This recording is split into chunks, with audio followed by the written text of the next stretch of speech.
everyone, Novels Wonderland here. Thank you all for the love and support you've shown me and the channel. ReZero, the MC who only loves demi-human girls, Chapter 101 to 133, Save Me Flashback. Before the subjugation of Teresa, and the White Whale Lugnica royal capital Istria family estate as a core family of the Kingdom of Lugnica, the Istria family has naturally always been held in high regard by Lugnica. Not just anyone is qualified to come here. Aside from Felt, the royal selection candidate supported by Reinhard in the original story, few outsiders ever visit.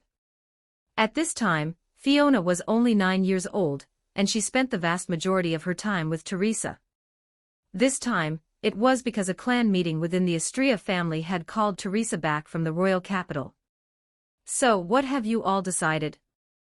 An elder of the Istria family suddenly spoke up.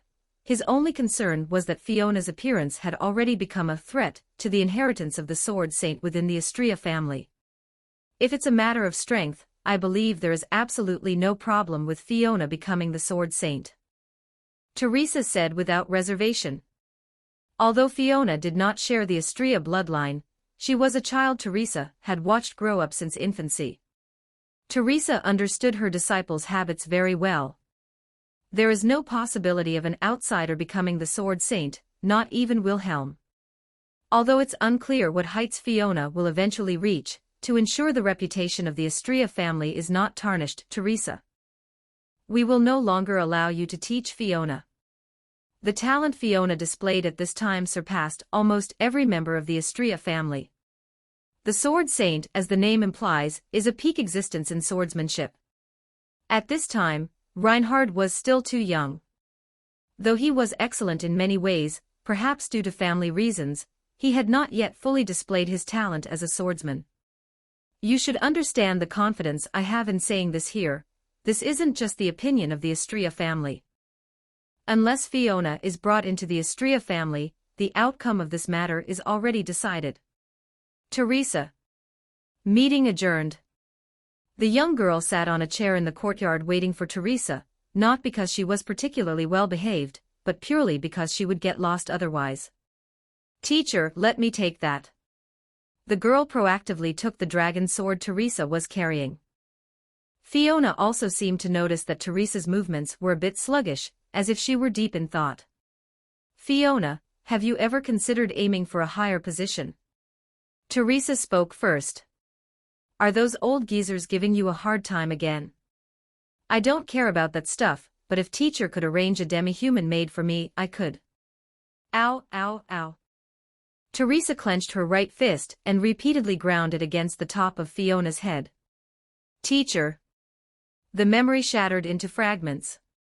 What lay before Teresa's eyes were the sparks flying from the clash of blades as she fought Fiona. Why did no one come to help? Everything had reached the worst possible conclusion. After Reinhard inherited the divine protection of the Sword Saint, the upper echelons briefly reduced their suppression of Fiona. But after Fiona's achievements in pinning down the White Whale, and her status as the former Sword Saint's disciple were made public, Teresa had to distance herself from Fiona to protect her. Until Fiona was attacked by the witch cult, Teresa had thought it was just a small skirmish. Under the suppression and intentional isolation from the high-ranking officials, Teresa did not go to the Argyle family to provide reinforcements. And the final result was rumble. A breath of death and decay erupted the moment Fiona swung her sword. Ricardo, who came forward to block, was directly struck by a heavy blow and sent flying. His tall figure was smashed directly into a distant civilian house by the strike, after which there was no movement. How ridiculous. Teacher, the lion is willing to be bound by iron chains by monkeys, eventually becoming their puppet. This is a new birth, a salvation. The witch cult gave me a second life. Responding to Fiona was a violent slash. Wilhelm followed closely behind, attacking Fiona, as she leaped into the air to dodge Teresa's strike. Do you think this is funny? Teresa's face was so dark it looked like it could drip water. Although she didn't know who was behind this, Teresa was absolutely certain. These words were definitely not spoken by Fiona. Wilhelm naturally realized this as well, wanting to awaken Fiona. yet the battle between them did not stop because of it. Suddenly, as if Fiona had felt something, the slash originally aimed at Teresa faltered for a moment. It seemed Wilhelm's words had awakened the controlled Fiona, which also gave the sword saint couple a boost in spirit. What do you even know? You have no idea what I want. What I want is freedom. To walk the path I want to walk, to do the things I want to do, instead of being pushed forward by you. Fiona's words seemed to be addressed to herself, as if she were trying to suppress something about to awaken. Pin her down. Teresa immediately issued an order, and the others nearby reacted in an instant. Although projectile-type magic couldn't hit Fiona, it was still effective for restricting her movement. However, Colgan moved at that moment. Fortunately, Garfield was there and successfully stalled the incoming enemy. This situation made Teresa even more certain that Fiona was starting to reclaim control of her body. Until I hear her speak for herself, I'm not stopping. Come back with me quietly. The attacks from Mimi and the other two just happened to block Fiona's vision, while Teresa, under Wilhelm's cover, closed in on Fiona. Relying on her familiarity with Fiona's swordsmanship, Teresa successfully predicted and dodged several of Fiona's slashes. At this point, Fiona also began to show signs of retreating. After widening the distance from Teresa again, she pulled out a longbow and began to suppress the group. Arrows flew from the bow, turning into an endless stream of flying fire. Bang crack. The sharp sword in Teresa's hand swung continuously, blocking all of Fiona's arrows. In this moment, Teresa erupted with astonishing power. Fiona sidestepped to dodge Teresa's attack, but Wilhelm threw another sharp sword. Fiona was immune to projectiles, so she didn't intend to dodge, choosing instead to block it directly with her arm. But Teresa seemed to already know the nature of Fiona's skill. She caught the flying sword with a backhand, and used it to pierce Fiona's arm, pinning her firmly to the wall. Teacher.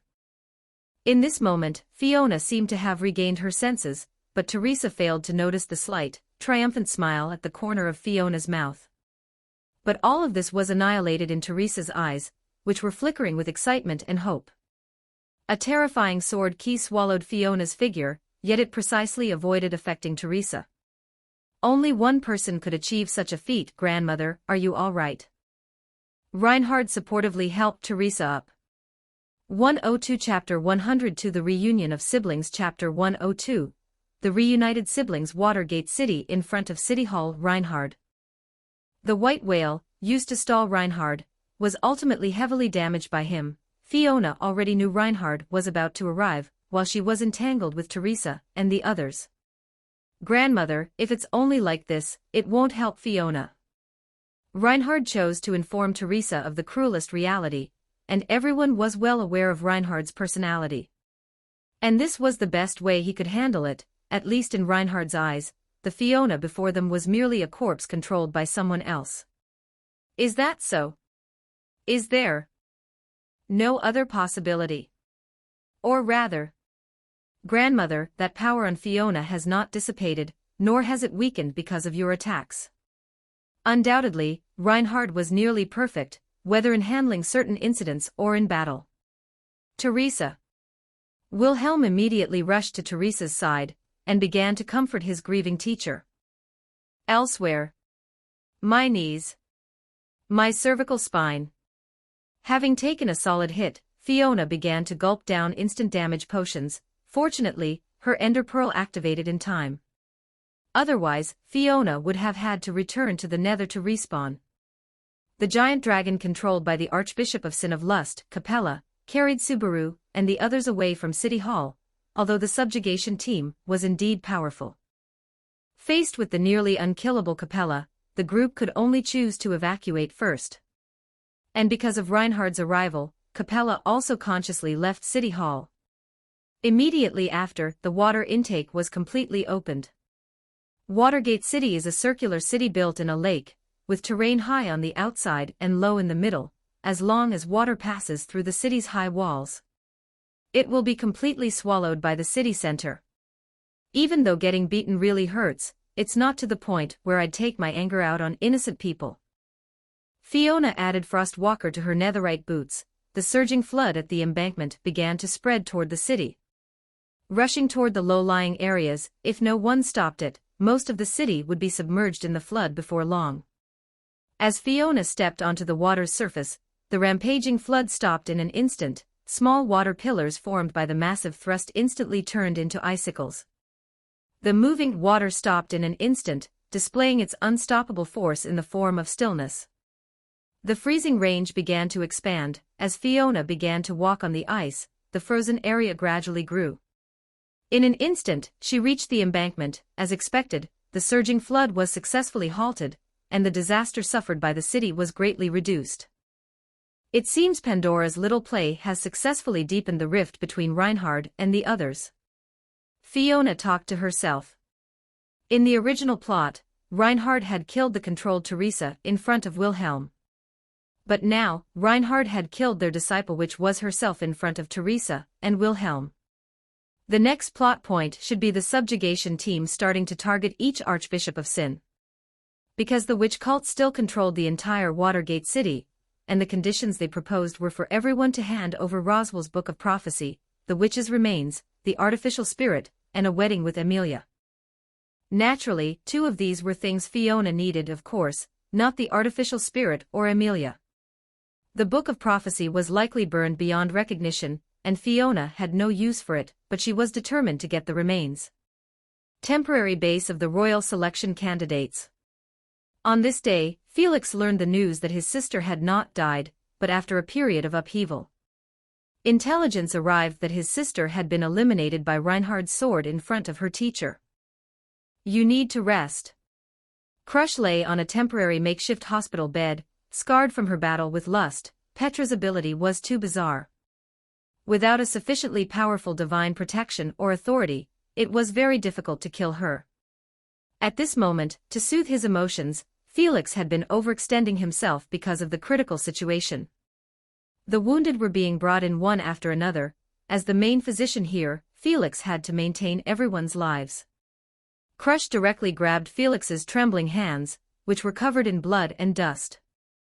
Felix, awakened by Crush, was also startled. Meow, I'm fine. It's just, I don't know what to do. Even though everyone is working so hard, I can't help anyone. It's like... Felix, you've already done very well. No one will deny your efforts and achievements. Being your best self is the best proof of yourself. The injuries on Crush's body had eased slightly, but because she was tainted by Capella's dragon blood, it was like a wither effect. It could not be completely eliminated. Her collapsing flesh left Crush unable to fight, in a state of continuous health loss. Splash. Just as everyone began their operational deployment, the witch cult also began to move. Fiona walked through the streets. Her body emitted a wither effect, constantly harvesting the strange beasts created by Capella. It could be said that Fiona's ability completely countered Capella's, although Capella could fuse the morphological characteristics of various creatures. The basis of her operation was living things, while Fiona was a dead person from head to toe. It could be said that if Capella faced Fiona, she would likely only have the option to run.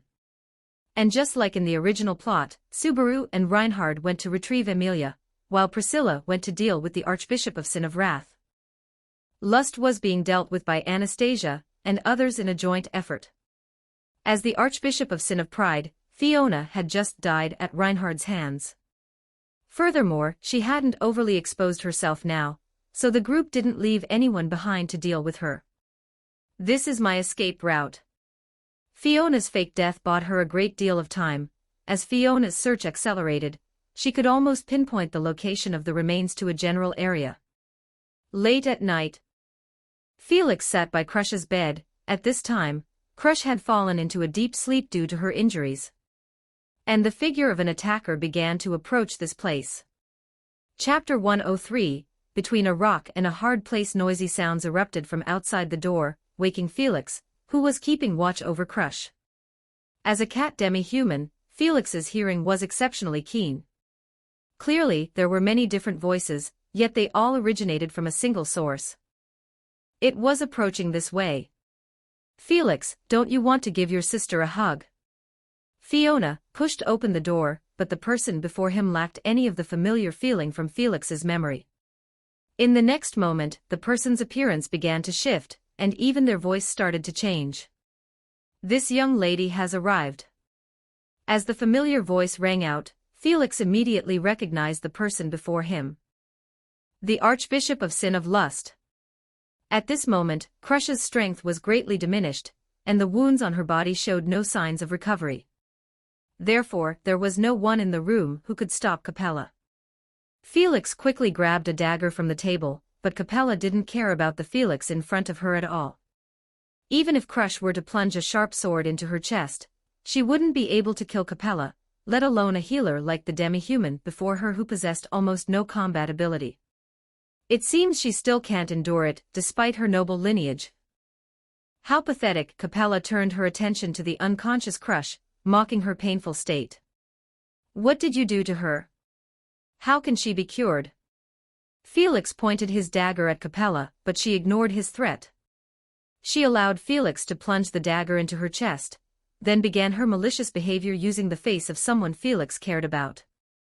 The Crush on the nearby sickbed suddenly sat up, and a burst of magic directly swallowed Capella's head. Anastasia and the others had already known Capella would attack the rear, and had stayed behind specifically to set a trap, playing the part of the oriole behind the mantis stalking the cicada. See, I told you she wouldn't say anything. Anastasia shed her disguise. She had been the one impersonating Crush on the sickbed. Not far from Capella's feet was the trap they had laid, but for some reason, Petra seemed to be on guard. Even with Anastasia's repeated attacks, they couldn't force her into the trap's range. What an exciting gift! I'm going to give you all a good hug, and then savor your flesh and blood bit by bit. Capella lunged directly at Felix. Even though the trap beneath her feet had been triggered, it was a moment too late. A howling sword she sliced through the wall, immediately cutting the lunging Capella into two sections. Oh my, I say, what do you think you're doing to my little brother? The black swordsman stood bathed in moonlight. The once intact building had been cleaved open with a massive gap by Fiona's single strike. Fiona jumped down from the ruins and walked toward the interior of the building, while Felix was left completely stunned. If the person Capella had disguised herself as earlier only had the appearance, then the person before him now possessed only the soul. The figure, shrouded in deathly energy, slowly approached them. The bifurcated Capella merged back together like a pool of liquid, reforming into a human shape. How incredibly boring. This guy doesn't have a shred of combat power, does he? Isn't he just a burden to you? As Capella spoke, she transformed directly into Felix's likeness, then used Felix's tone to act spoiled toward Fiona. If One-Ichan is willing, I could also be One-Ichan's broth. Before Capella could finish her sentence, a trident flickering with lightning had already pierced her head. Black lightning erupted from Fiona's hand, and Capella was sent flying before she could even keep up with Fiona's attack speed. Immediately after, Fiona's figure appeared above Capella, the heavy hammer she brandished making her intentions clear. Rumble, Capella was hammered directly into the ground by Fiona, and everything that had just happened was completed in nearly an instant. By the time Anastasia and the other reacted, only Fiona remained before them. Fiona flipped through the gospel in her hand, confirming the location once again. One-Ichan. Felix's voice trembled slightly. He could not accept that the sister he had always looked up to for her justice was being controlled by the witch cult, becoming a pawn for their atrocities. It seems this is the place, an artificial spirit. While searching for the location of the remains, Fiona happened to arrive at the rear of the royal selection camp, and Anastasia broke into a cold sweat because of Fiona's words. Because at this moment, Fiona's gaze happened to land on Anastasia, who held a secret unknown to others. The artificial spirit that the witch cult was searching for was actually with Anastasia, and now Fiona was the Archbishop of Sin of Pride. With just a single glance at Anastasia, she already knew Anastasia's secret. This was Anastasia's first thought. Although they were prepared to face an attack from an Archbishop of Sin, they did not have enough combat power to face two of them. Furthermore, the combat power of one of them was already close to Reinhard's. Previously, Fiona could directly face the combined attack of everyone. If Anastasia were to face her head-on, it would essentially be a certain death. Anastasia tried to buy one last chance for Felix to escape. The gap in their combat power was too great. If Fiona were to react, neither of them would be able to flee. A pillar of light struck Fiona's body, but was immediately deflected by her passive ability. Anastasia, meanwhile, had entered a state of exhaustion from using magic repeatedly. One each on. Felix stood tremblingly in front of Fiona. Whether from sorrow or fear, he couldn't stop shaking. Fiona ignored Felix's words. Time was almost up. If she delayed any longer, Reinhard and Subaru would finish off Greed on their own, and then rush back to provide support. By then, the witch cult would be driven out of Watergate City. She would basically have Northwest Way to get close to the witch's remains. One each on. What happened to you? What should I do? Hand over the remains. Fiona's words, which were no different from those of the witch cult, made Felix feel utterly hopeless. 10 for Chapter 100 for the Power of Pride. Chapter 104, The Authority of Pride. The battle between Al and Capella had reached a fever pitch. Although Capella's recovery ability was astonishing, that didn't mean her combat prowess was exceptional. Aside from Al possessing an ability similar to Subaru's, Al's own fighting skills were by no means weak. After being continuously suppressed by Al, Capella simply switched to her dragon form, but Al and the others had already prepared a second trap. As the figure of the black dragon appeared underground, the entire building began to collapse. Fiona only felt the ground beneath her feet shake. When she looked up again, Felix and Anastasia were already running outside. I've never seen such stupid teammates. Fiona and Capella were buried together in the ruins. What happened? It felt like something just moved. Al climbed out of the canal, patted the stagnant water inside his helmet, and asked Anastasia beside him. The two in front of him didn't look like they were in good shape either. I didn't expect another Archbishop of Sin to be here. We are no match for them. Anastasia looked at the ruins with some hesitation, but Al raised a question. It seemed Anastasia's secret had been noticed by him. Now is not the time to talk about this. They won't be defeated just like that. Through Crush, Felix already had a general idea of Capella's information, while Fiona had survived one encounter after another with Reinhard. To think that a mere pile of rubble could stop the two of them was simply wishful thinking. Oh my, you didn't end up killing each other. What a pity, a mouse emitting Capella's voice appeared before the three. As more and more mice scurried out of the ruins, they converged into an indescribable mass of flesh. Then, the flesh coalesced back into a human form, and the witch cult's Archbishop of Lust made her appearance once again. Sword chi erupting from the ground split the ruins in two. Blue flames ignited the nearby debris, as a black knight tossed aside a boulder the size of several people. I thought there were enough idiots in the witch cult already, but it seems there's one more now. Fiona cracked her wrists with a series of pops. The trap from just now hadn't even caused any substantial damage to the two of them. What is an auntie with no fashion sense like you talking about? Clearly, you're the one acting recklessly. Time is running out. If only Capella could stall them for a while. Fiona had already seen where the remains were during the collapse. As long as Capella could stall everyone for a bit, she would be able to obtain the authority. Stall them? What are you talking about, you brat? Fiona's sharp command turned Capella into a shield. Originally, Capella had intended to act according to the contents of the gospel. But after Fiona said those words, she seemed to sense something and opened her gospel under everyone's gaze. Then she looked at Fiona with a face full of surprise. Then I'll play with you all for a little longer. Capella clapped her hands, and packs of maybe-asts twisted and created by her appeared all around. A massive hole had appeared underground where Capella and Al were fighting, but strangely, no water entered the city due to water pressure. Instead, it seemed to be restrained by an unknown force. Is the power still this terrifying even after death?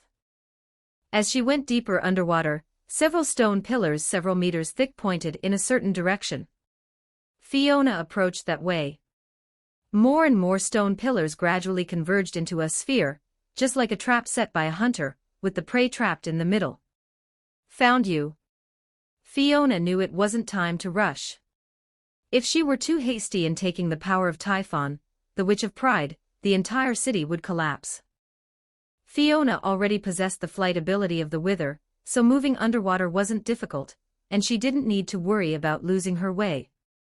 If all else failed, she could just dig straight up, she could always dig her way out.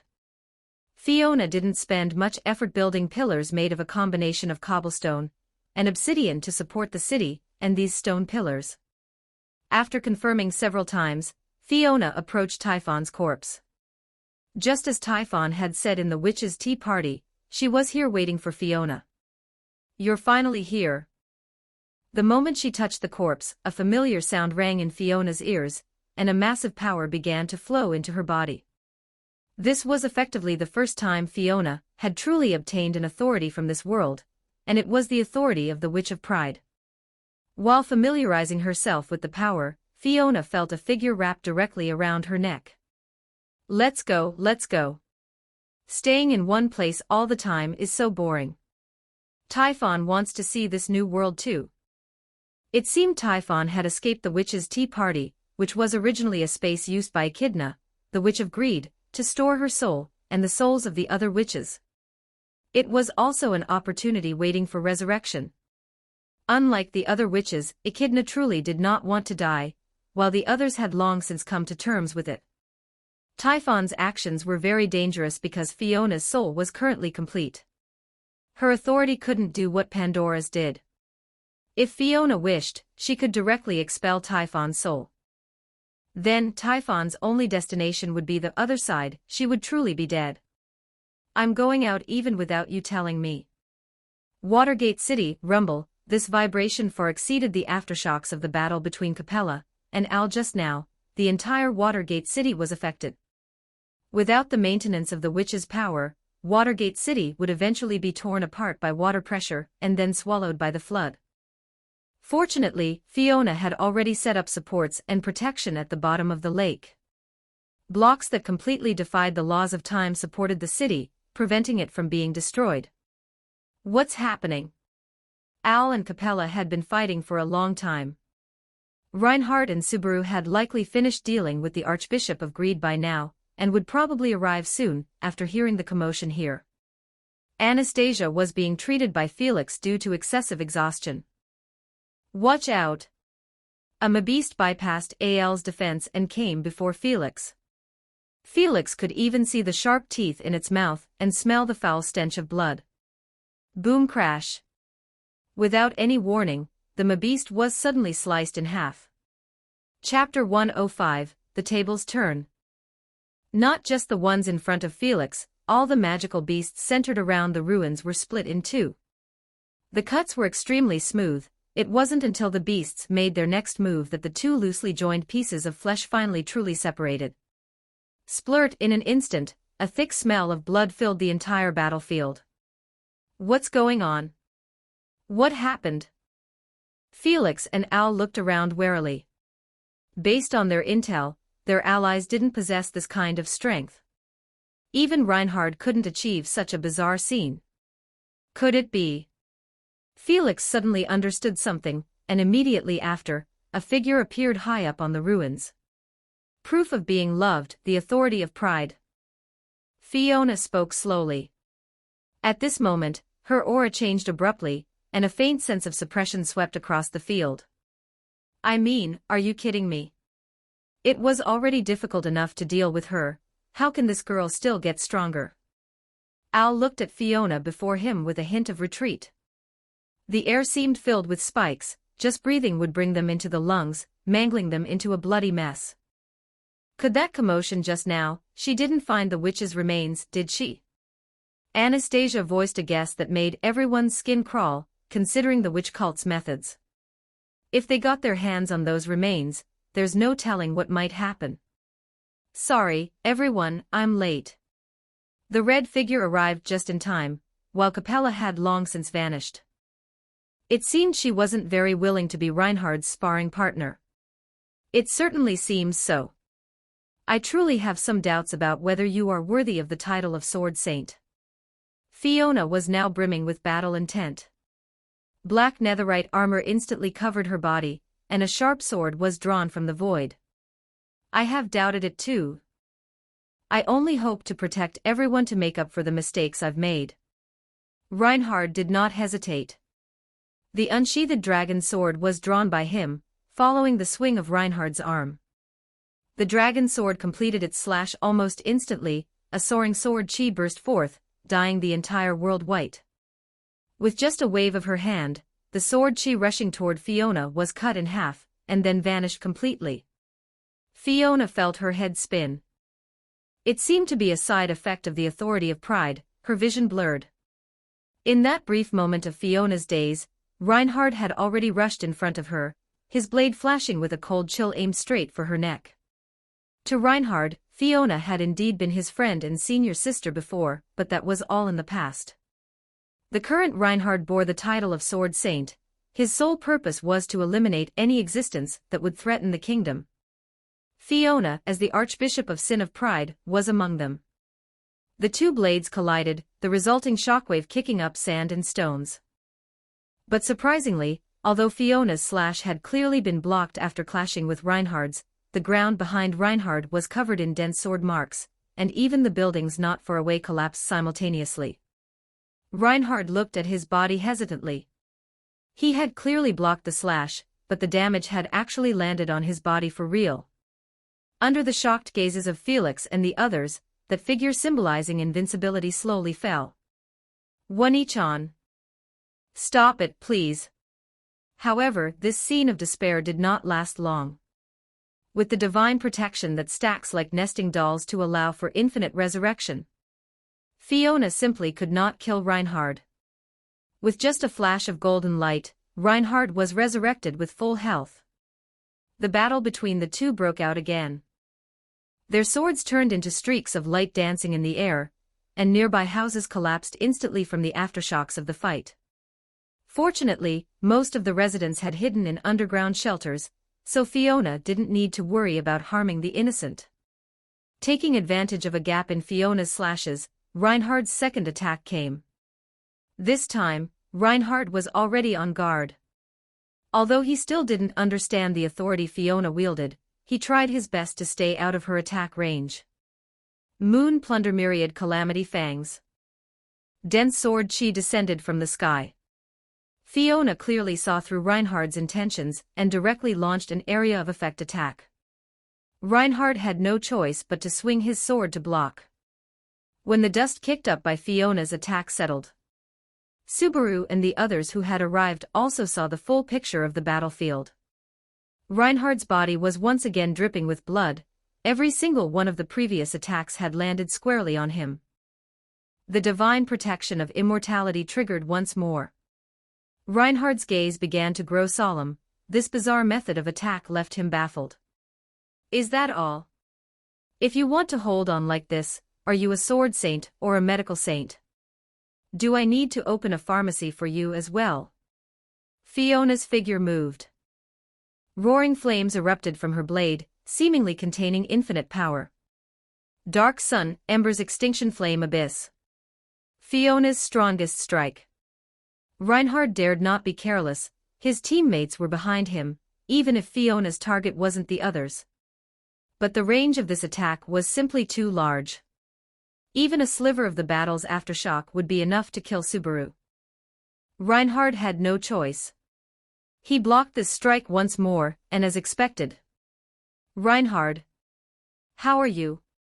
Subaru and the others could clearly see that Reinhard was in trouble. Before this, Reinhard had been able to suppress Fiona. Now, however, he was on the back foot. A casual strike from Fiona could take Reinhard's life. How is it? O lofty sword saint, is this what it feels like to fall beneath another? Truly shameless, stealing the teacher's divine protection, and stealing the life I should have had, becoming this high-profile sword saint is your path not also paved with blood?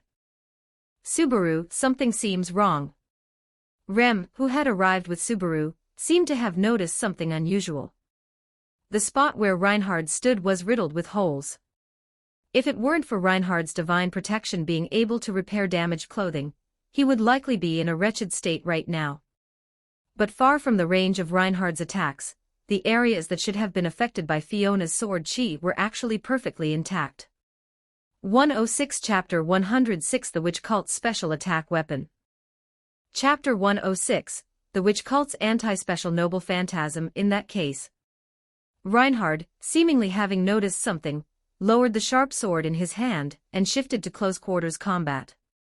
Reinhard's strength never resided solely in swordsmanship, nor was it limited to his divine protections, even if he possessed the world's favor.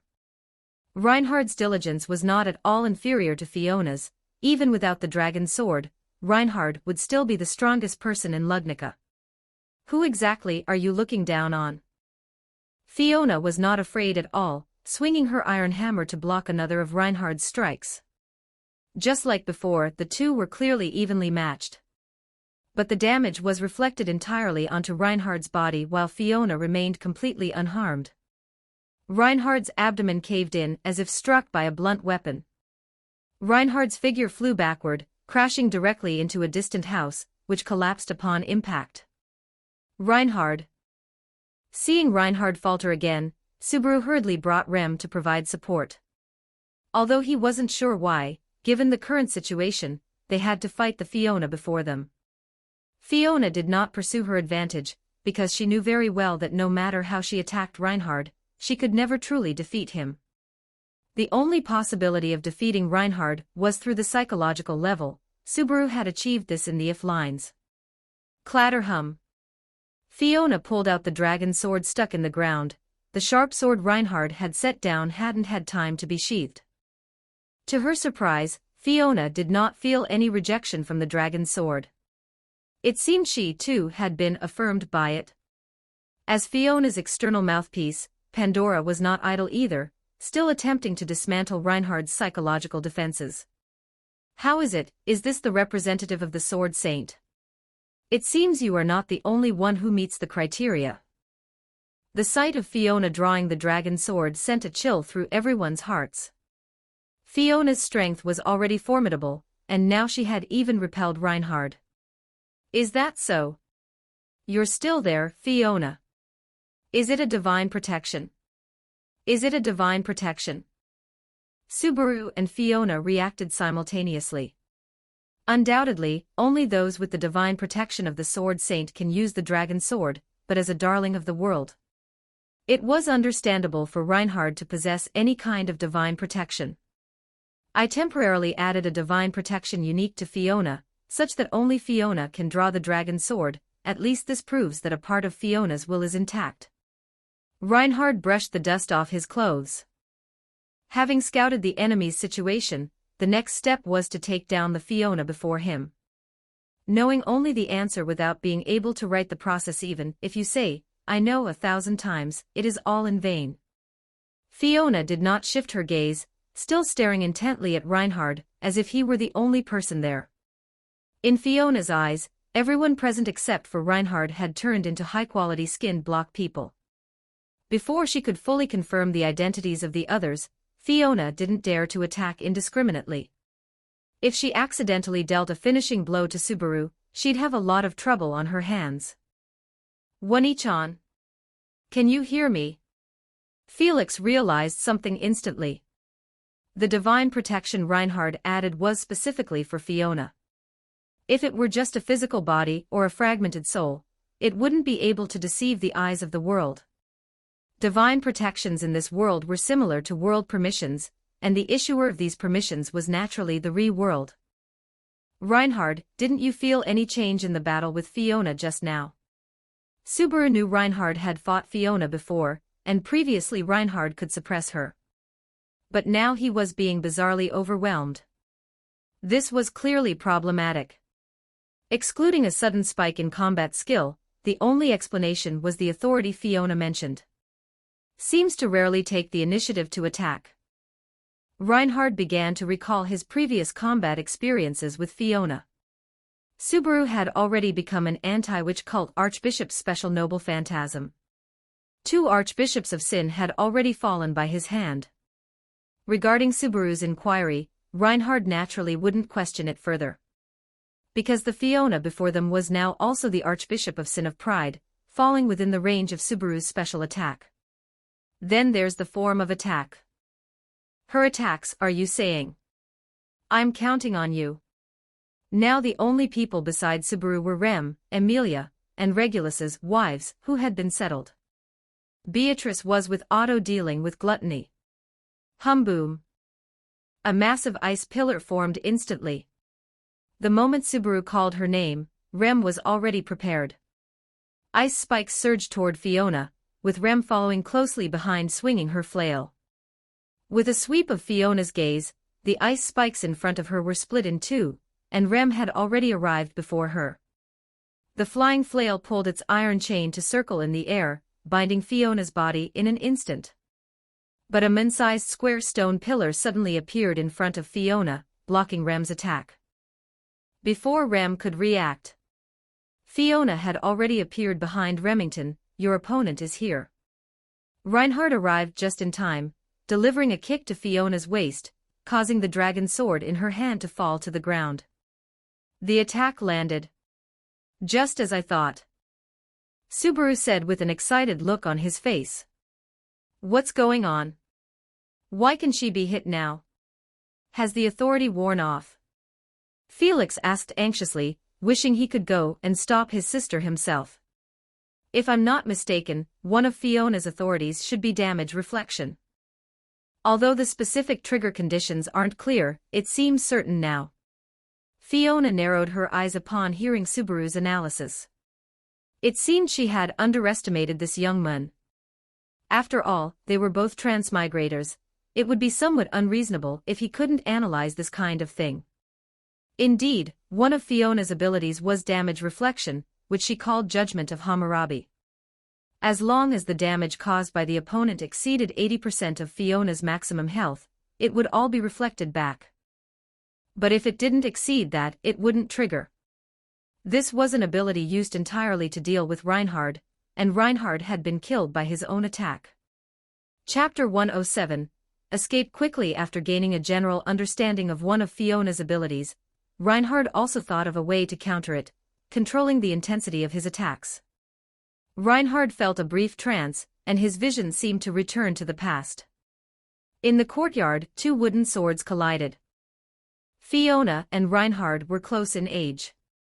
Their talent in swordsmanship was also extremely similar, so naturally, contact between the two inevitably increased. For the two of them, as long as the opponent's strike wasn't lethal, it was essentially the same as a practice match.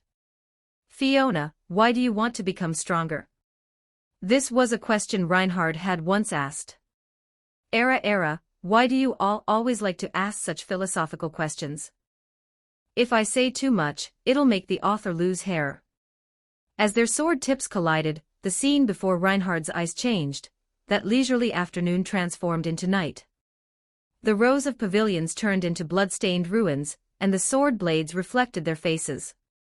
If I had to give a reason, it would be so I can braid Felix's hair in the morning, practice swordsmanship with teacher in the forenoon, eat desserts handmade by mother in the afternoon, and stare blankly at the royal capital at night. Boom, rumble.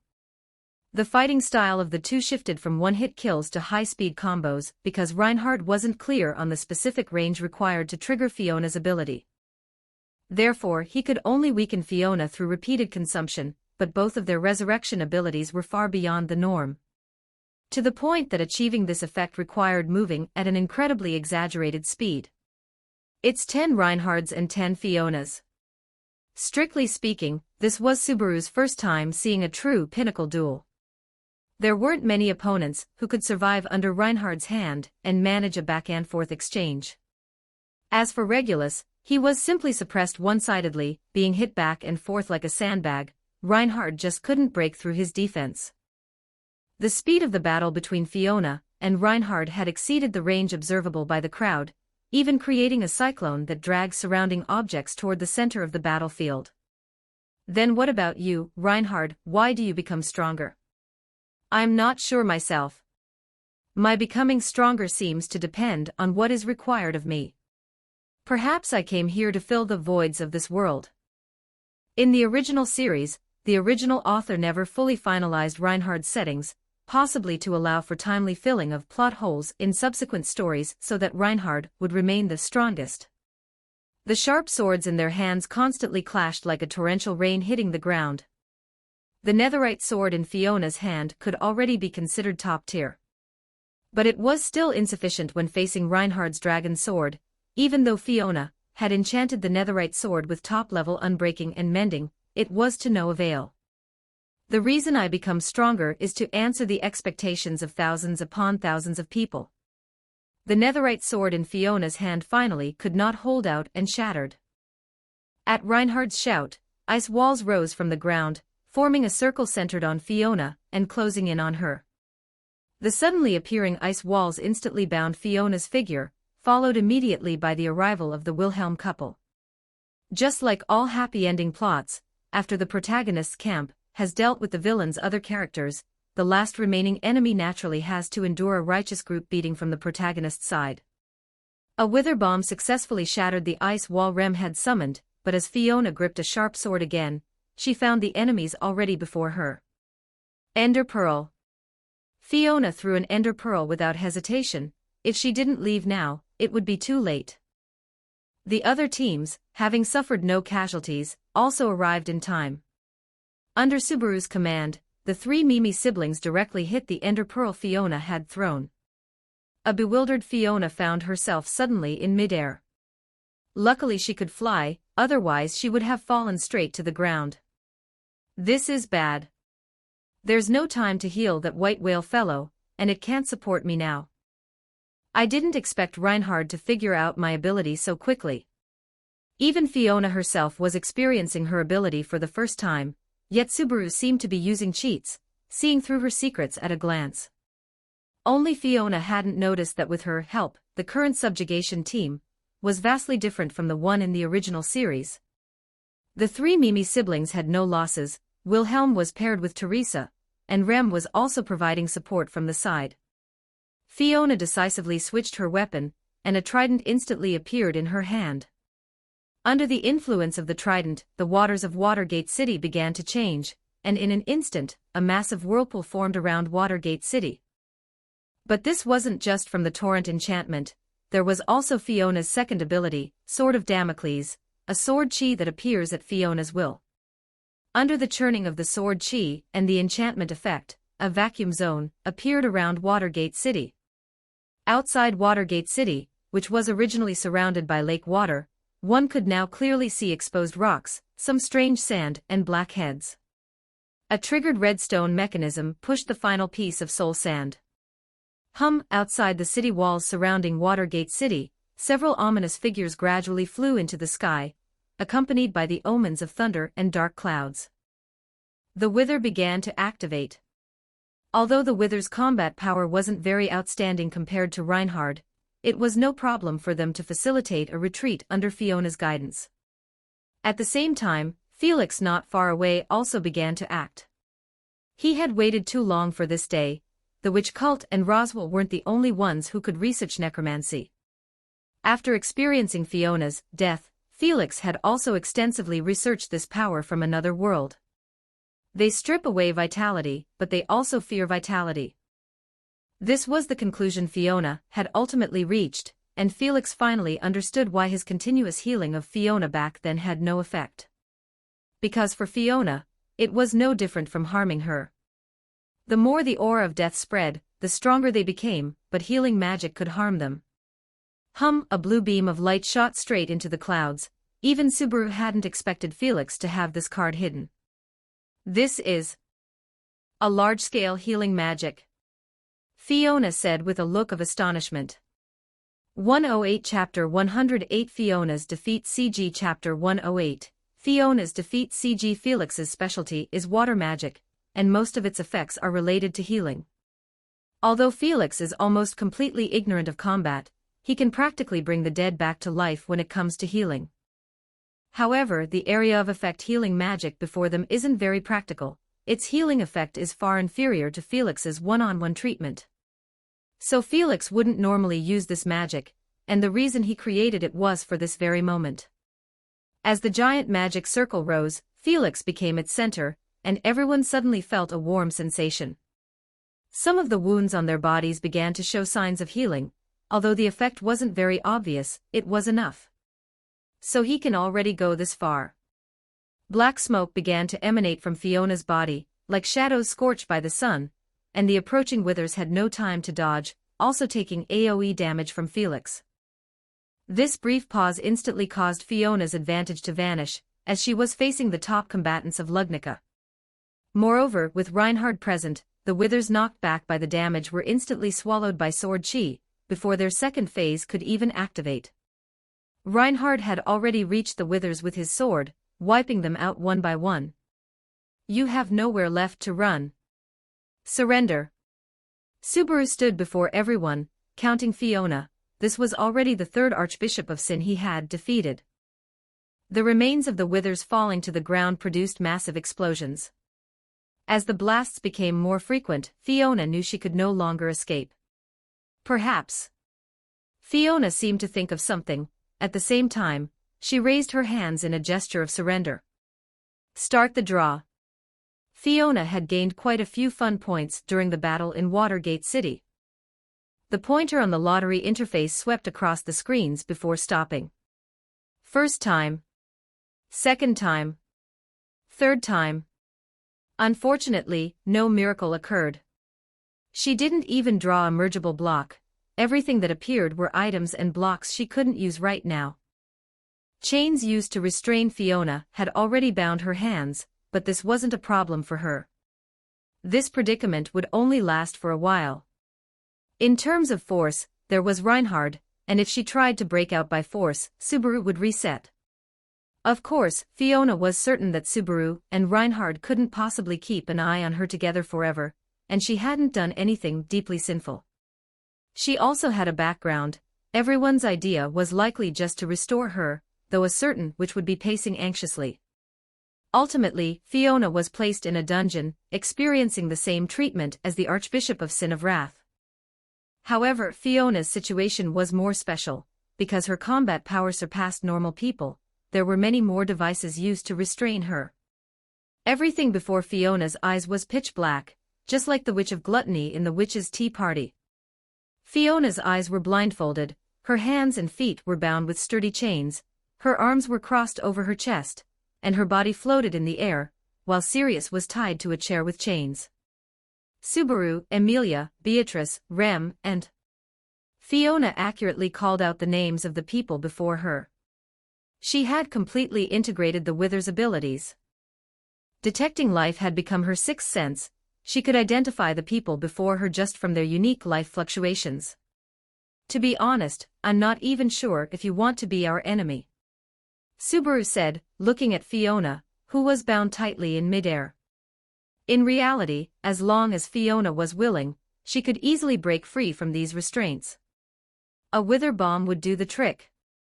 Fiona didn't seem surprised by Subaru's arrival. She was quite clear about their purpose here. It was nothing more than seeing if they could gather information on the witch cult and resolve the disaster left by lust. You were a noble of Lugnica before, and a knight too. Why did you join the witch cult and follow the guidance of a book? This was the first time Subaru had captured an Archbishop of Sin alive. He had enough patience to interrogate a prisoner. But before this, they must have already visited Sirius, the Archbishop of Sin of Wrath, and naturally met with a dead end.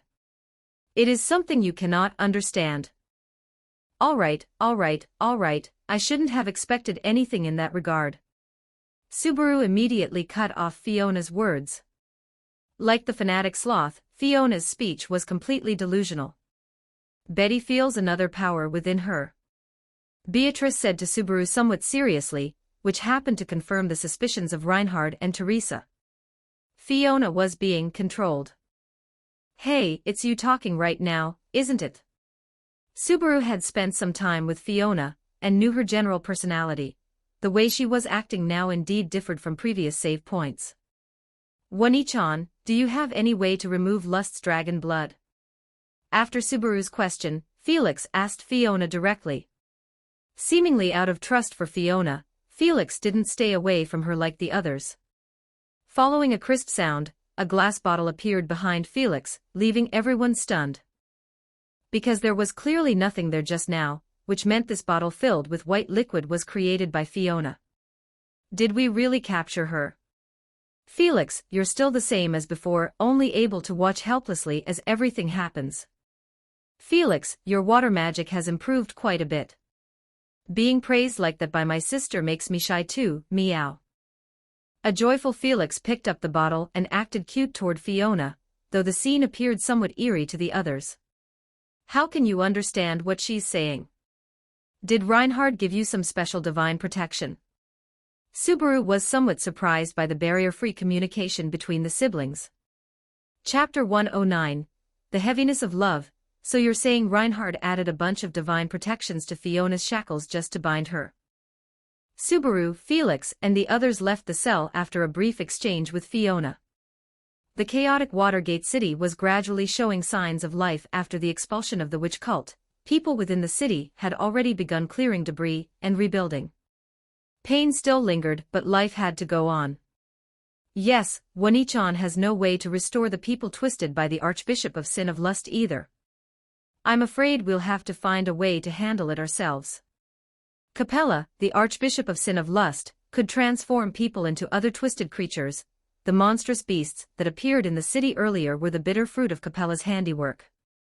This could no longer be considered a mere negative status effect. It was similar to villagers being turned into zombie villagers. It couldn't be reversed with milk. Next, the royal selection candidates held a meeting, primarily regarding the disposal plans for the captured archbishops of Sin of Wrath and Pride. Following that was the matter of handling Watergate City. Due to the witch cult's invasion, a large number of innocent people had been harmed. Aside from lust, gluttony had also devoured many people's souls. Since they are enemies, wouldn't it be fine to just kill them all? Priscilla spoke without any scruples as usual, but this was met with refusal from Teresa and the others. Fiona's situation was an oversight on our part. As Fiona's teacher, I will bear all the consequences she has caused. Teresa stepped forward directly to protect Fiona. As her disciple, Fiona had not committed too many wrongs during this chaos. Teresa believed there was still a possibility of saving Fiona, while Felix, unusually, did not voice his opinion. Since it would make things difficult for Reinhard, I also suggest keeping these two archbishops of sin. Consider it returning a favor to Reinhard. Felt waved her hand dismissively. She had no interests at stake anyway, so looking out for Reinhard wasn't an issue. Ultimately, everyone decided to keep the two archbishops of sin. The Archbishop of Sin of Wrath would be escorted back to the Lugnica royal capital by Reinhard. As for Fiona, she was still being weighed in the balance. Watergate City early morning. Clang boom. The iron chains binding Fiona shattered in an instant. In reality, even if they hadn't released her, Fiona could have broken free on her own. However, the shackles still on Fiona's hands would not be so easy. What strange shackles! Even Typhon has no way to undo them. In her soul state, Typhon had already adapted to residing within Fiona's body. Still in soul form, Typhon tried to touch the fetters on Fiona's hands. She found them exceptionally sturdy. It was possible that because a large portion of Typhon's power had been stripped away by Fiona, Typhon had no way to undo the binding left by Reinhard. That's not an issue. Reinhard's binding was only meant to restrain the physical body.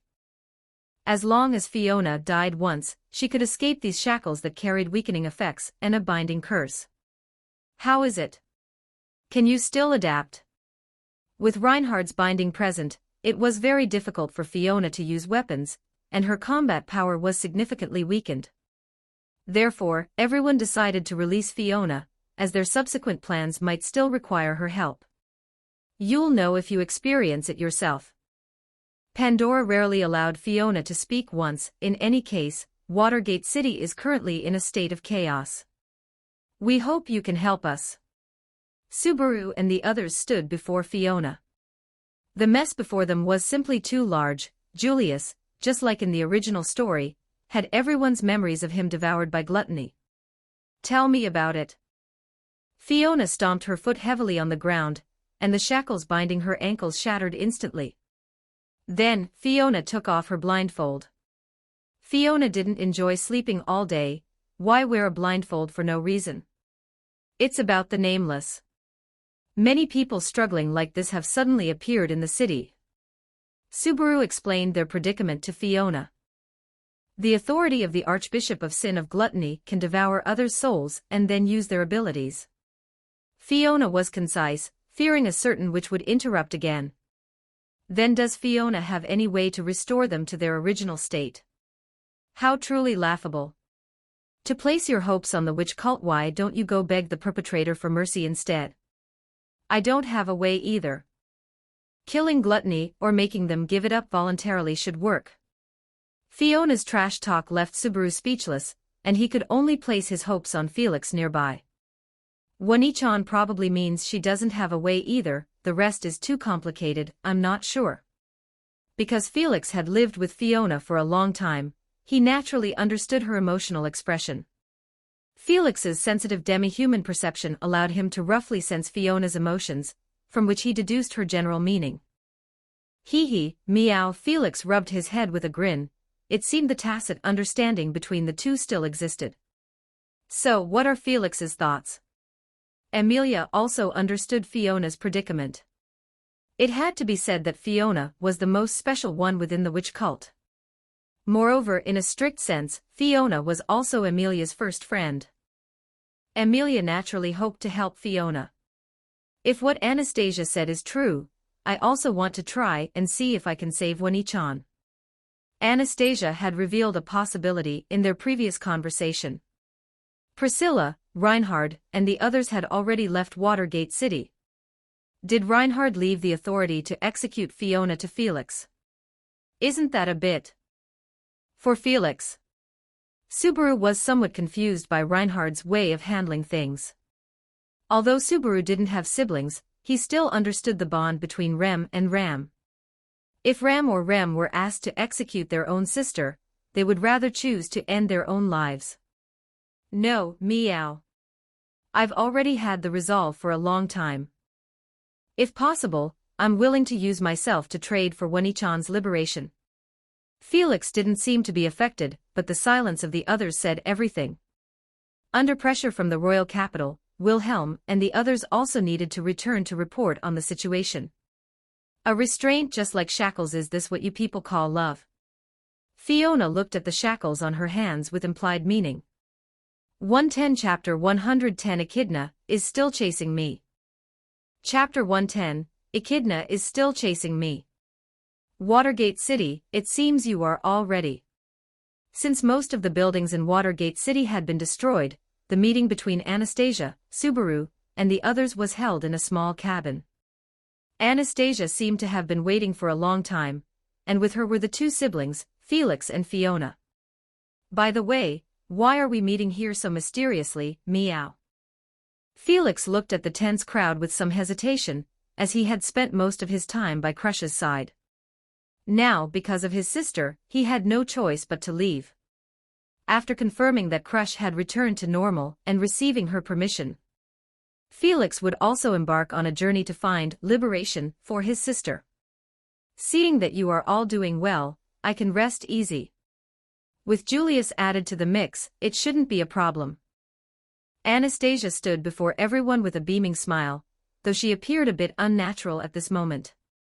Perhaps it was because Fiona, the witch cultist, was right there beside her. Oh, stop it, why do you keep staring at me? Subaru stared at Anastasia with hesitation, then spoke slowly following her words. Who are you? It seemed Fiona's situation had made Subaru wary. Anastasia's expressions and gestures were clearly somewhat stiff. I didn't expect to be recognized at a glance. But why do you think I'm not Anna?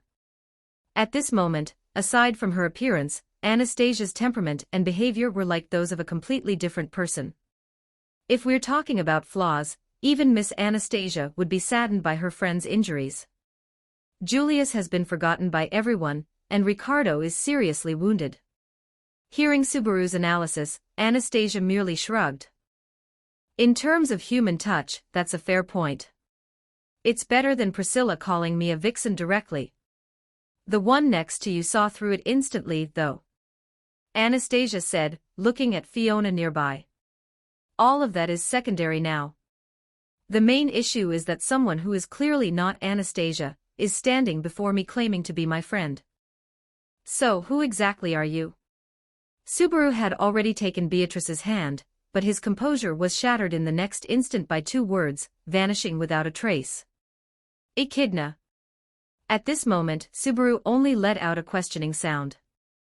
Because his heart was undergoing a world-shaking shift, it didn't immediately show on his face. My name is Echidna. I'm an artificial spirit, much like the one beside you. Holy crap. The Witch of Greed is still chasing me. Subaru's exclamation made sense from many perspectives. It seemed his experiences in the sanctuary had left him traumatized. I knew it.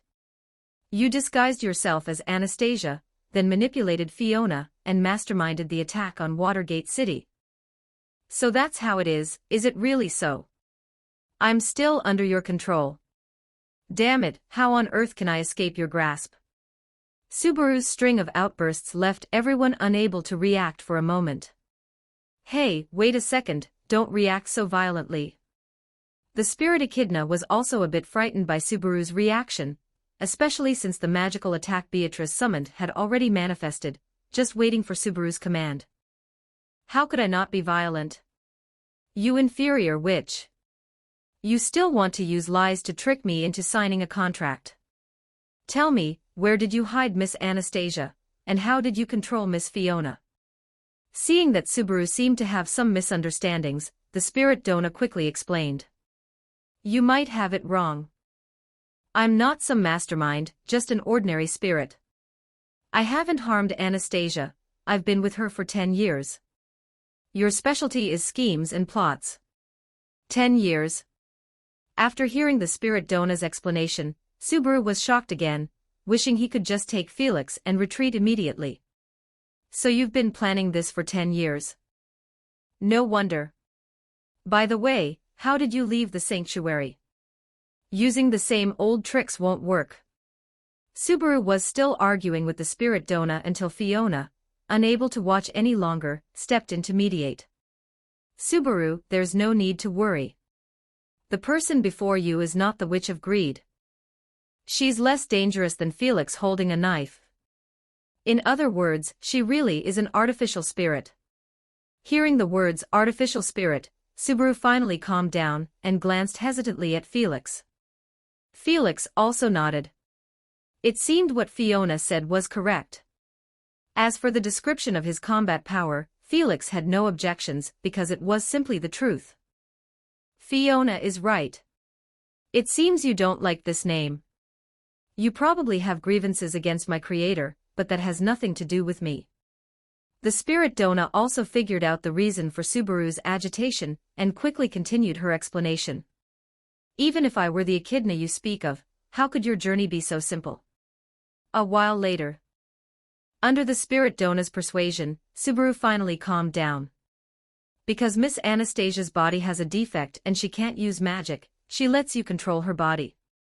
Subaru sat to the side, while Fiona and Felix quietly watched the drama unfold.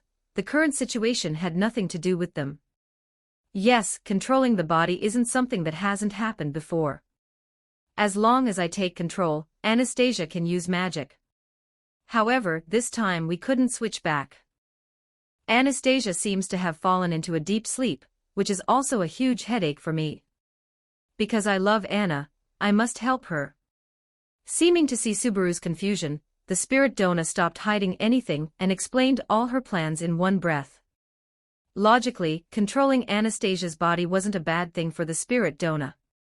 As a spirit without a body, the spirit Donna couldn't be as free as Beatrice. She only had a simple vessel, the scarf on Anastasia's person. I'm sure you can understand the kind of feeling where you'd give everything for the person you care about. I've been with Anastasia for 10 years. As long as we find the sage, we can fix everything right. Finally, the conversation returned to everyone's true goal, the Sage's Tower. Chapter 111, Reunion, Lugnica Royal Capital. In the end, everyone agreed to head to the Sage Tower together, but before that Subaru, Felix, and the others needed to make preparations in advance. With time remaining before the group was to assemble, Fiona naturally did not follow Subaru back to the mansion, but instead returned to the royal capital with Felix. The royal castle, since she is a traitor, wouldn't it be better to just execute her directly? Why must we waste our time like this? The battle at Watergate City this time had thoroughly drawn the attention of the Lugnica royal nobility, if Reinhard hadn't happened to be present. Everyone in Watergate City would have surely died. Fiona stood in the center of the hall. Above on the high platform was the Council of Sages, while to the side stood Lugnica's knights and civil officials. Fiona was only controlled by the witch cult. Part of the fault lies with me as well. I implore you to give me a chance to make amends. Teresa stood beside Fiona, acting as the former sword saint and one of the leaders of the Istria family. Teresa still held significant influence among the nobility. Just because of your mistake, we should let such a great enemy live out their days under our very noses. Because most of the royal selection candidates had suffered varying degrees of injury, they had already voted and decided on Fiona's fate back in Watergate City. However, Fiona's status was too unique to be handled as simply and crudely as the Archbishop of Sin of Wrath, Sirius. You are wrong about one thing. It's not living out my days, it's acting as I please. No matter what decision you make, the witch cult will continue to do evil. Fiona, bound by shackles, spoke slowly. The royal capital appeared peaceful, but that was merely an illusion. Beneath the surface was a struggle between nobility and power. Impudence. What face does one who betrayed Lugnica have to spout such nonsense again? How terrifying, my. Have you seen so many lions in cages that you've forgotten the dragons in the mountains can also devour men? A cold light flickered in Fiona's eyes. These people stood by during the kingdom's crisis, yet now they spoke grandly in the high hall. The civil official confronting Fiona felt a chill spread to his throat as an invisible force gradually tightened around it. It felt as if his neck would be crushed in the next moment. How long can you hold out? Half a day? 3 hours? Or maybe 1 hour? I don't recall seeing your figures when the disaster first began. A chilling killing intent spread throughout the hall, but it was immediately suppressed by Reinhard, allowing the hall to return to tranquility once more. One cannot look at everything from only one side. I believe Miss Fiona did not wish to fall into such a situation either. Furthermore, if we can have Miss Fiona return to our side, it would also benefit Lugnica. Since that is the case, why not give them a chance? After discussing, the Council of Sages on the platform gave their decision. It could only be said that they were a group of old foxes, managing to minimize the damage to their own interests. They both eased the relationship between the Istria family and the kingdom, and showed Reinhard some respect. The decision of the Council of Sages did not surprise Fiona much. After all, with the support of several royal selection factions, going to the Sage Tower was inevitable. Thank you. Teresa bowed deeply, then led Fiona and Felix away from the royal castle. Considering Fiona's situation, she was currently settled in the Istria family's estate within the royal capital. I say, did it have to take that long? Felt was also a royal selection candidate supported by Reinhard, so she was naturally settled here as well. Following behind her was a maid Reinhard had specifically arranged for her. I know you. We've met in the royal capital before. You're that Reinhard's senior sister, right? Anyway, it's good to see you. Felt walked up to Fiona in a boisterous manner. Although both sides had been enemies in Watergate City, under the current circumstances, Felt still showed her goodwill. The shackles on my hands prevent me from bowing. It is a pleasure to see you again, Felt. For a moment, Fiona seemed to see her former self in Felt also coming here alone to study. I didn't expect you to be so kind.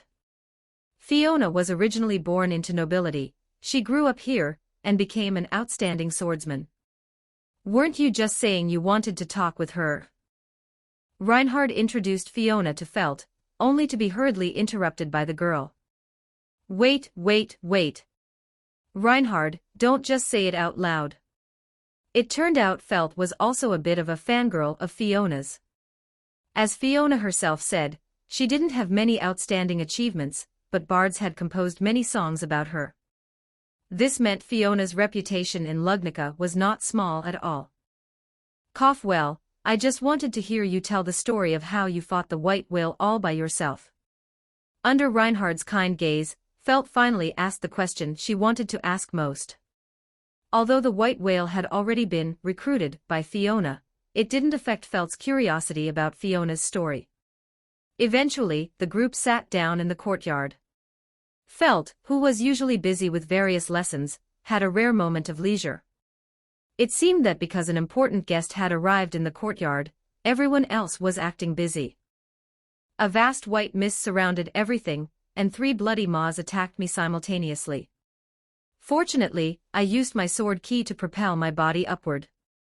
Fiona stood in the open space, her hands positioned as if she were holding a sharp sword, and in fact, it seemed as if she was.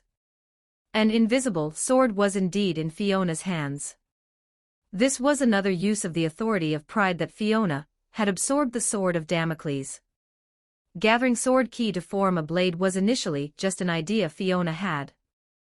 When she first came into contact with an authority, her proficiency was low. So she couldn't fully utilize the authority's true power. Although Reinhard prevented Fiona from using any weapons, sword key was strictly speaking not a weapon, so it could be used.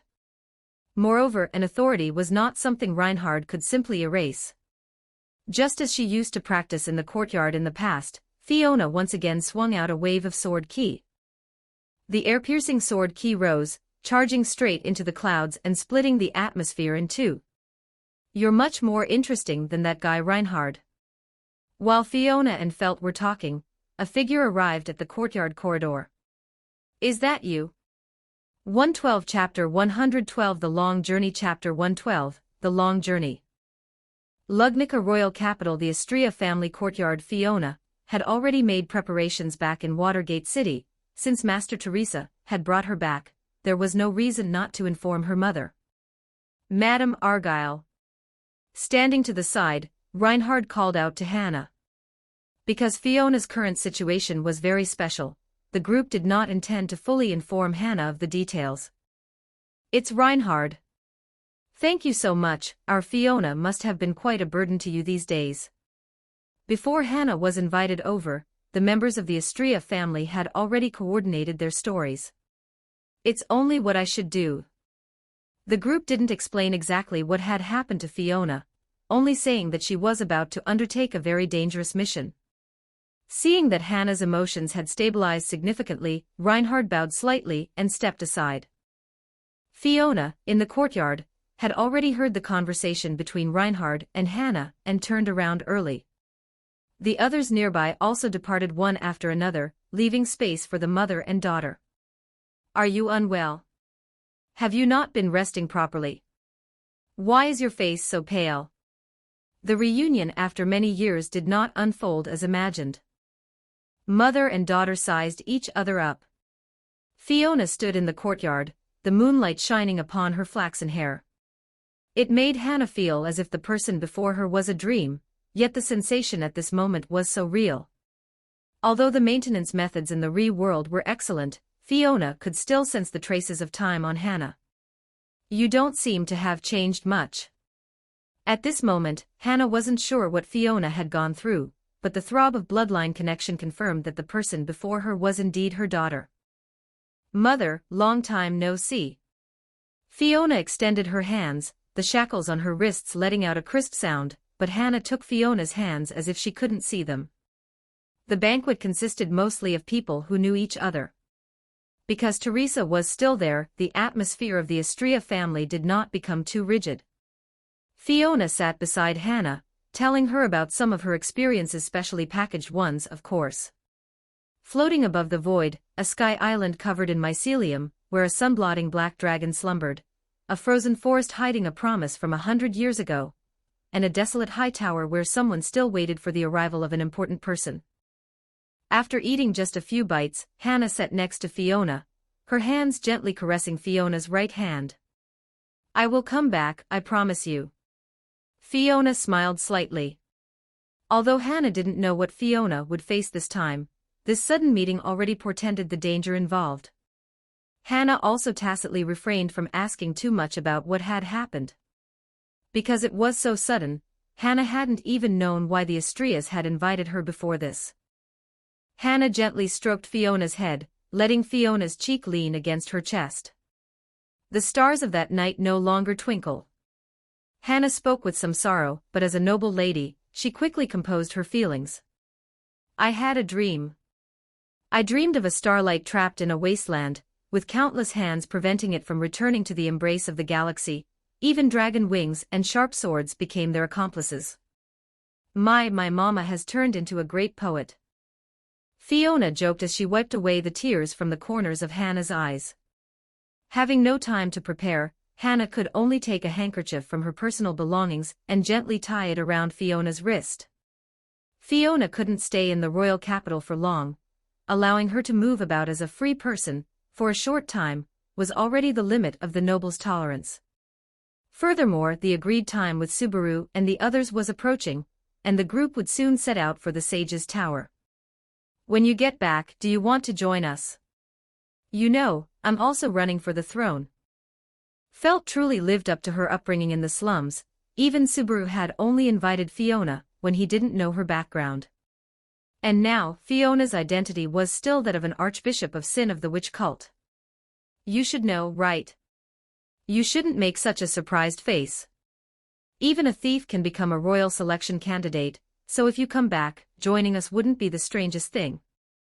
Before being discovered by Reinhard, Felt was a thief in the royal capital's slums. It was precisely because Felt stole Emilia's insignia that Subaru and Emilia met. "I'll take that as a good omen then." Fiona boarded the dragon carriage and went to keep the appointment along with Felix. The wilderness. The expedition team this time was much larger than in the original story. Besides Subaru, Beatrice, Emilia, and Rem had also hurried over, saying she wanted to protect her sister. In truth, she had already disappeared after seeing Fiona's dragon carriage. On Anastasia's side, there was Julius and Anastasia, who was being controlled by the spirit Donna. Late at night most people had entered Dreamland. Since they were in the wild, someone needed to keep watch, so it was Subaru and Julius's turn. As for Fiona, it was because she didn't need to sleep at all. Even Reinhard failed the conquest. Subaru was still somewhat worried about this trip, because of his friends and the people who were harmed in Watergate City. Subaru joined this journey, but even someone like Reinhard, who could return from the moon, was unable to enter the Sage's Tower. Subaru even felt this was an impossible challenge. "Fiona, do you have any information?" Subaru asked Fiona beside him. He wasn't sure if it was an illusion, but he thought he saw Fiona's eyes glowing in the night. "Not really. It seems there are many witch beasts. If I didn't rely on the gospel, I wouldn't even be able to find the approximate location." Fiona waved the gospel in her hand, then carelessly tossed it into the fire, but in the next moment, the gospel reappeared in her hand. "You don't know either." Because Julius's memories and others had been consumed by gluttony, the only ones here who still remembered Julius were Subaru and Fiona. As for Felix and the others, they had already gone to the dragon carriage to rest. "Subaru, you don't need to look at me like that. If you have something to say, just say it." Seeing that Subaru was still concerned about him, Julius couldn't help but speak up. "It's just that seeing your listless expression, anyone would be worried." Fiona sat cross-legged on the sand. Because of the shackles, many of her combat methods were restricted. "Since we're bored, let's have a spar," Fiona said to Julius. Chapter 113, Fiona is a bit short-handed. The border of the Ogeria Dune Sea. Wait a second. This situation isn't appropriate right now. Subaru immediately stepped forward to object, while Julius still hesitated, and Fiona looked completely indifferent. What is there to worry about? These are restraints left by Reinhard, even I can't break free, let alone you guys. Fiona tapped the shackles on her wrists. Having roughly familiarized herself with her authority, she was already eager to test it out. Looking for Reinhard wouldn't provide much of a reference, so Julius before her was the best subject for a trial. I have long heard of Miss Fiona's reputation. I would be happy to oblige. Julius gave a polite bow and then drew his sharp sword. He did not believe he could underestimate her just because she couldn't use a blade herself. Reinhard had already mentioned in Watergate City that the power Fiona touched was too vast, even he could only seal away a portion of it. I have these shackles, and you've lost your rapport with the spirits because of gluttony. All in all, this duel is fair enough. Fiona rested her arm against Julius's blade. Subaru knew he couldn't dissuade the two, but letting the lost Julius have a fight might actually make him feel better. The two then moved to an open space. Oh my, what a vigorous power. Completely letting loose, Fiona gripped the air with both hands as if holding a sword. Violent sword intent gradually calmed in her hands, slowly condensing into the shape of a blade. Void release. Crescent-shaped sword energy flew out in an instant, kicking up the dust from the ground and turning the invisible blade into something tangible. That alone wasn't enough to defeat Julius. Relying on his battle instincts, Julius reacted swiftly. Whoosh! Julius charged rapidly toward Fiona, his sword swinging continuously, pressing forward after deflecting Fiona's sword energy. Fiona summoned her strike with a satisfied expression. The strike appearing out of thin air successfully blocked Julius's offensive. Fiona was fully capable of a much more violent attack, but since this was just a spar, this level was sufficient. Strike! Fiona raised her hands above her head in a sword-gripping posture, and a howling gale condensed above her. Void slash. The pouring attack startled Julius.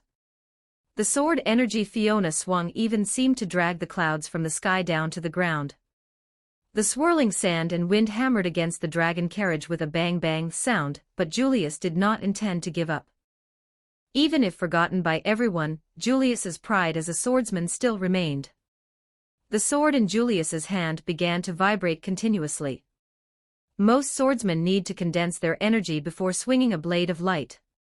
Of course, the current Julius couldn't swing sword energy easily, but that didn't affect its power. The two sword energies collided, breaking the silence of the night. Even after it stopped for a long time, Subaru felt his ears ringing. He only felt relieved after seeing the two stop at the appropriate point. Excellent swordsmanship, Fiona said without stinginess. Julius's swordsmanship wasn't just about talent. Without enough training to support it, very few people could hold out under Fiona's attacks. Even though most of her offensive abilities were sealed, Fiona was using the authority of the Witch of Pride. Even if she held back, it wasn't something just anyone could handle. It seems Reinhard still underestimated your abilities. Julius sheathed his sword. From the brief exchange just now, he knew clearly that he couldn't possibly stop Fiona's actions. However, that didn't mean Julius wouldn't try to stop her before she committed any wrongdoing. Perhaps. Fiona's sword energy and authority were indeed hard to distinguish. Strictly speaking, they were both variants of authority, just that one was attached to a sword and the other to a person. Fiona went back to sitting cross-legged on the ground idly counting sand. Fiona, who didn't need rest at all, had quite a few hobbies to pass the time. Because of the battle just now, the sky was a mess, but it seemed Beatrice was very understanding of their selfishness. She had added a silence like magic to the dragon carriage, so the others hadn't been woken up. Fiona, how do you view this expedition? Subaru sat on the other side of the campfire, the chaotic thoughts in his heart preventing him from finding peace. A journey with many unknowns, but one thing is certain, we are very close to death. How cunning, meow. Felix came running over in a hurry, and stepped directly between Fiona and Subaru. He then looked at Subaru with a wary expression. What's wrong? Subaru was a bit confused. To actually have improper thoughts about Wani-chan at a time like this, meow. Felix seemed to have misunderstood the relationship between the two, at least before Fiona's identity was exposed. Subaru and Fiona were at most just friends. I don't look like that kind of person, do I? Subaru scratched his head somewhat helplessly. This kind of situation needs to be prevented no matter how you look at it. Subaru's current circumstances prove it, meow. Indeed, because of Beatrice, as well as Petra at the mansion and the captured assassin Melly, Subaru had essentially become a young girl user. Not to mention Rem and Emilia. In short, in this regard, Subaru had already reached a level that even Roswell would look up to. Is Barusu already getting impatient? Why is there another one? Realizing the situation was bad, Subaru immediately made his getaway. If he stayed here any longer, he would likely be targeted by the combined fire of Felix and Ram. Felix pulled Fiona's right hand, while Ram pulled her left, leaving Fiona sitting in the middle with a bewildered expression. Wani-chan is tired and needs to rest, so please don't disturb her, Miss Ram, meow. The one who should leave is Felix. Ram will do everything a maid should do. Sparks were practically flying between Felix's and Ram's eyes. Actually, I'm not tired. You are tired. In unison, left with no choice, Fiona could only sit obediently in the middle. It seemed both had been waiting for a long time, neither expecting the other to be waiting for this moment as well. In the end, Felix fell asleep hugging Fiona's right arm, and Ram fell asleep holding her left. 114 Chapter 114 The Sands of Time Chapter 114 Sen named time. The next day, Ojiria Dune Sea. The dragon carriage Subaru found was quite large, enough for most of the group to sit in one vehicle. After resting for a night, everyone continued their journey. I say, what are we bringing this child for? Fiona pointed at Melly, who was curled up in a corner. Melly was the assassin who had attacked the mansion alongside the gut hunter, Elsa. She was quite young, a child raised by demon beasts, who later met Elsa, and had been following her ever since. After Elsa was killed by Subaru and the others, she was taken prisoner and held in the Mansion of Mazes until Subaru brought her out for this expedition. Why is there someone from the witch cult here? Melly spoke with some resistance. The two teams had met during the night while Melly was still asleep. Children sleep for a long time, so it wasn't until morning that Melly truly realized Fiona was among her teammates.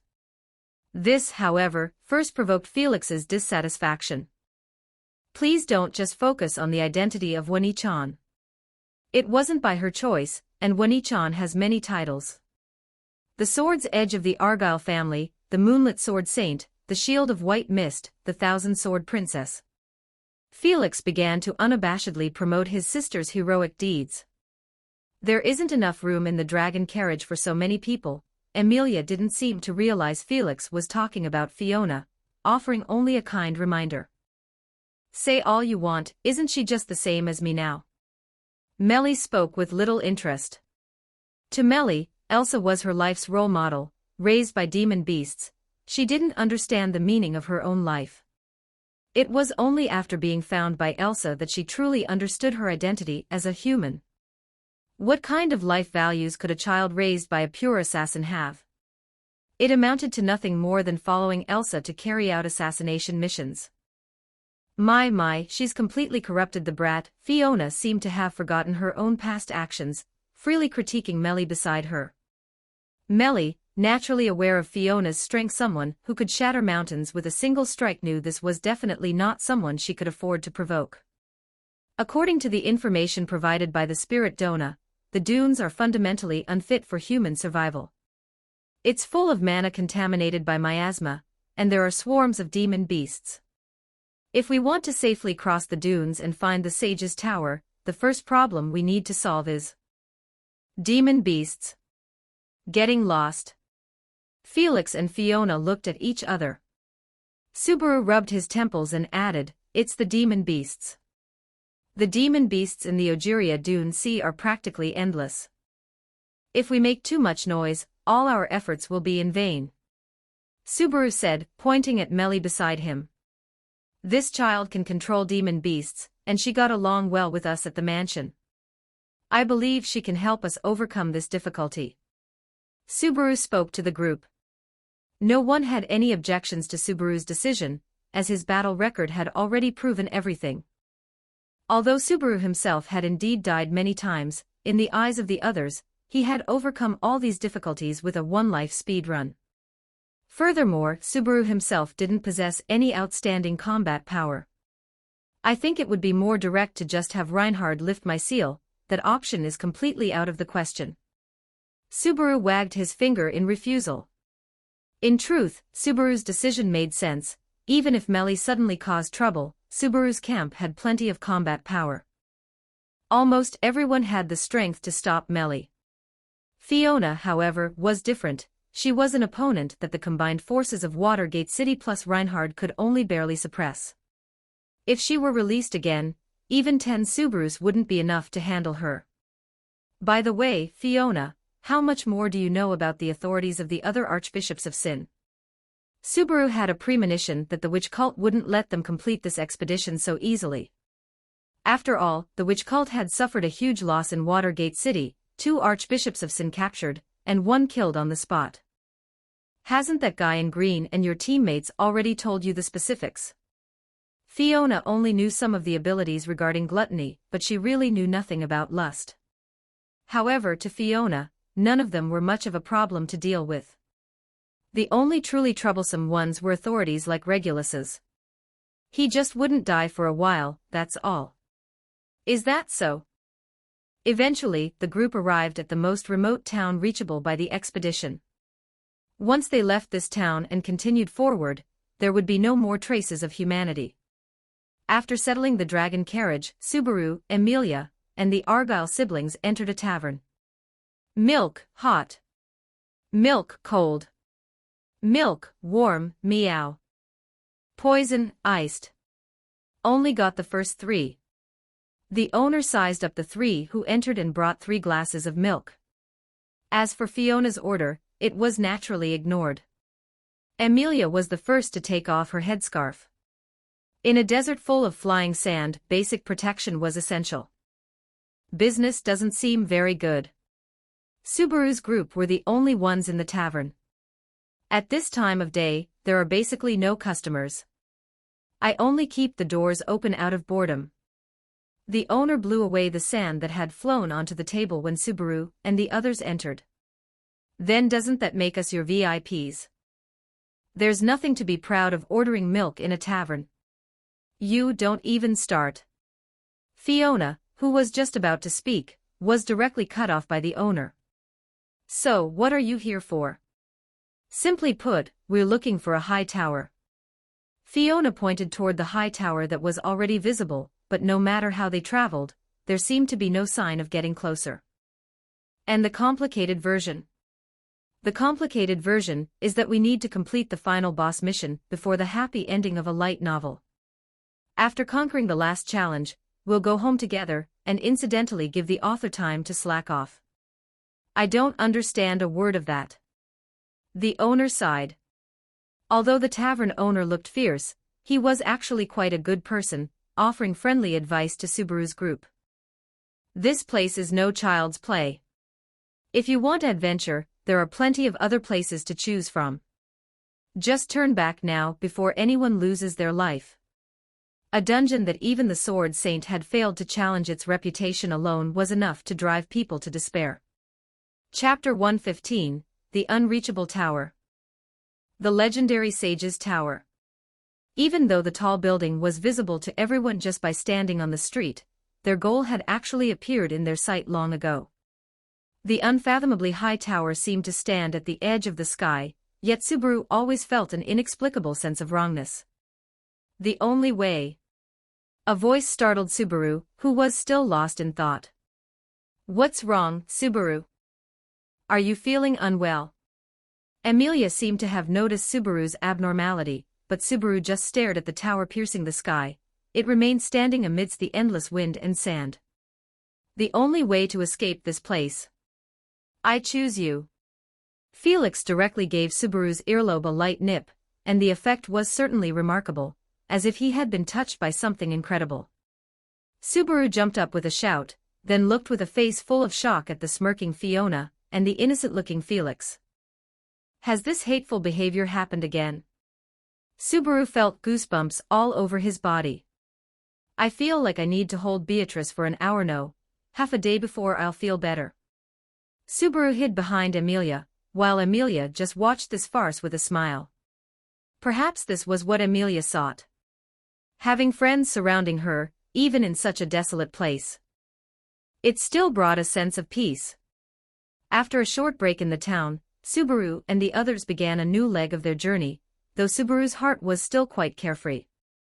They were about to enter the peril-filled desert, yet he was still flirting with the ground dragon Patrash.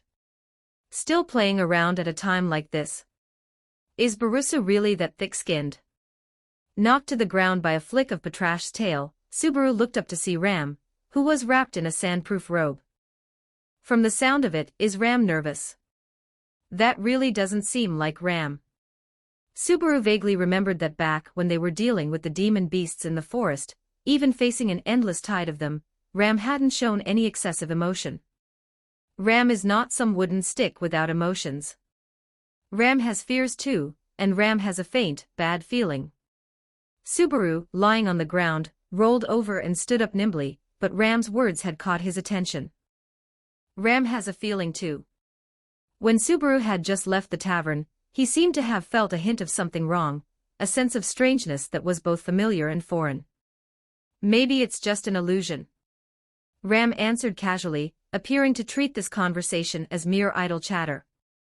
Indeed, the team's combat power was not low. With Julius and Fiona present, although both had their combat power reduced, general dangers were not a concern. Furthermore, besides Subaru, almost everyone in the team had combat capabilities, and there was even an exceptionally skilled healer. An hour after the team set off, the surrounding scenery was reduced to nothing but yellow sand, an endless wilderness filled the world, devoid of human life.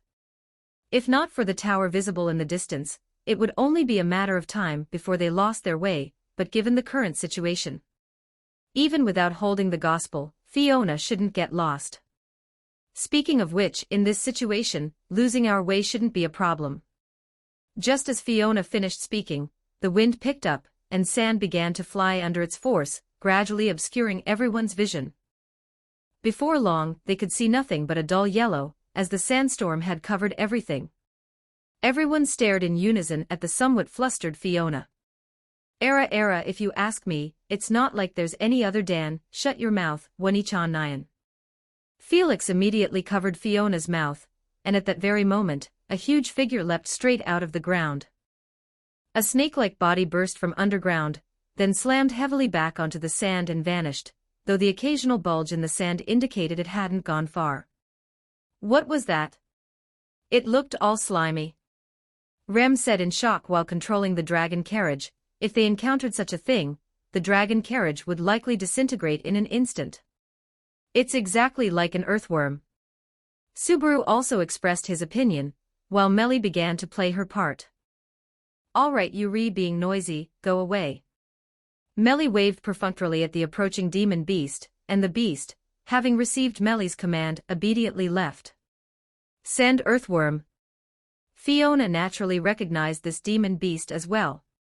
Ordinary sand earthworms wouldn't be this large, but under the influence of the miasma in the Ojiria Dune Sea, the demon beasts here had undergone incredible mutations. Along with the endless yellow sand, night soon arrived, and everyone's bodies were overcome with fatigue. Due to the influence of the miasma, everyone's consumption was far greater than in the outside world, and even Felix was affected. Miasma couldn't be removed so easily. Even for Felix to clear such a negative effect, he had to rely on mana. But now the air was filled with this contaminated mana, making it difficult for Felix to help everyone. As for Fiona, she didn't need to interact much with the outside world, so she still looked lazy. However, it seemed Ram had taken the initiative this time, being the first to claim Fiona's lap pillow, while Felix fell asleep leaning beside Fiona. In this situation, we mustn't be too anxious. Since no progress had been made on the journey, and the time they could search the desert was limited. Considering the consumption of supplies, and the fact that everyone was affected by the miasma as soon as they entered, it was a test for both body and mind. Fiona gently advised Subaru, and Subaru understood Fiona's good intentions. Being too reckless in this situation would only harm everyone. The following journey still showed no improvement. Rem, Subaru, and the others took turns driving the dragon carriage, while Felix was responsible for relieving everyone's fatigue. And Ram, as expected, lay on Fiona's lap pillow, for she also served an important role. To use her ability to find the location of the Sage's tower. It doesn't feel like we're getting any closer at all. Even though everyone had been traveling for a day and a night, the tower's position did not seem to be getting any closer. A sense of anxiety inexplicably spread among everyone. 116 Chapter 116 Sea of Flowers Chapter 116 Sea of Flowers. Ogeria Dune Sea, then the reality is already quite obvious, isn't it? This path is a dead end, we need to change our strategy. Fiona picked up a stone casually. After a series of throwing motions, the stone made a whistling sound in Fiona's hand, even briefly piercing through the wind and sand. Finally, after traveling some distance, the stone landed on the ground. No deflection. Fiona muttered to herself, but Subaru looked completely confused. Doesn't that mean there's no problem? Are you saying my strength is enough to make the headwind and sand obey my command so the stone doesn't deviate at all? I don't recall having such an authority. Fiona stated the current problem directly. Then what do you mean? Illusions or space magic? I'm sorry, but I'm not good at either of those. Fiona had explained everything, but to her surprise, her conversation with Subaru was smooth, and hadn't been interrupted by Pandora. It seemed that Pandora had entered a silent phase after that. This appeared to be a good thing, but Fiona knew it wasn't time to underestimate the enemy yet. If there's really no other way. Seeing everyone at their wits' end, Fiona simply pulled out a Mickey Mouse Clubhouse gadget she used when lost the gospel. However, this move was immediately stopped by Felix beside her. You can't, meow. Felix clung tightly to one of Fiona's arms, while Ram grabbed Fiona's other hand with perfect timing. Ram can use clairvoyance to find a shortcut to the tower for everyone. Although Ram's idea was sound, her logic was flawed because she had been using the witch beasts that roamed freely in the desert. These witch beasts had no self-awareness, they hunted by instinct and didn't care where they were going. Trying to find a witch beast heading toward the tower was like looking for a needle in a haystack. Rem seemed to be on the same wavelength, spotting birds flying in the sky. Perhaps Ram can look through the eyes of these birds to find the tower's location. I remember the uncle at the tavern said before that these birds seem to fly toward the tower. So the team quickly got moving again, and Ram soon connected to the bird's vision. If I could sit up, Ram might be able to see a bit more clearly. Ram instantly became a mastermind, because she had used her ability for a long time, her body was exhausted, and even sitting up was difficult. To sit up, she needed someone's support, and in the jolting dragon carriage, it was best to lean against someone. Rem, who had volunteered, changed her tune after seeing Ram's look. Rem needs to drive the dragon carriage. Oh, what a dilemma! Who can help poor, helpless Ram? Rem, it would be great if a knight could step up and help right now. Ram, yes, who could possibly help? Ideally, it should be a woman. Everyone's gaze simultaneously shifted to Fiona, who was pointing her finger at Felix. Look, Felix is actually a knight too, my, and he's also very. In the end, Ram still leaned into Fiona's arms. This made Fiona feel a bit out of place, but Ram truly seemed to need help. Fiona simply took out some milk to help everyone alleviate some negative effects, but since they were in the middle of the desert, the negative impacts couldn't be completely eliminated. Leaning in Fiona's arms, Ram occasionally made some unintelligible sounds, and under Ram's guidance, the dragon carriage began to pass through the flying sand. As the flying sand stopped, a sea of flowers appeared before everyone. It looks like we've passed the first trial, but why is it a sea of flowers? Subaru looked around the surroundings in surprise, but out of instinctive caution for danger, no one carelessly left the dragon carriage because of the scenery. It's much better than a ground full of black mycelium. Ram, in Fiona's arms, also showed signs of recovery because of the milk Fiona provided, and the fact that the group had successfully found the path to the Sage's Tower. Ram no longer needed to guide the way for everyone. It's a bear. Melly seemed to realize something and spoke up. Is there a bald guy cutting down trees here? Fiona asked, confused, but the only response was a sound from not far away and a tall figure.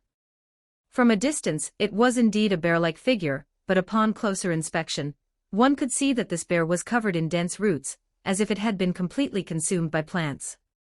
Shoo shoo shoo, Melly made strange noises, seemingly trying to make the Oiran bear leave, but the startled ground dragon cried out before Melly could completely drive the witch beast away. As the world's silence was broken, the surroundings began to riot. The witch beasts lurking on the ground woke up one after another, charging toward the position of Subaru and the other's dragon carriage. Noisy slash. A white light flared, shredding all the witch beasts before them. Fiona, who had become a humanoid weapon, could use sword chi almost without limit.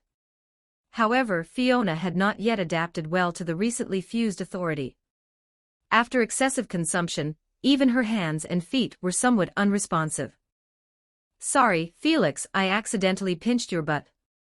But Wani-chan. Lady Fiona is still so remarkable, a casual strike was enough to get us out of danger. Ram suddenly interrupted their conversation with a flushed face, and everyone's attention was naturally drawn to Fiona's strike. Compared to the others, Fiona's move was the most rational at this moment, because the others needed to absorb harmful mana to launch an attack. For Fiona, it was just some trivial side effects. By the way, that is. A massive explosion rang out. The attack came suddenly while everyone was relaxed. Fiona, still holding Ram in her arms, didn't have time to react before she saw the dragon carriage being blown into two pieces.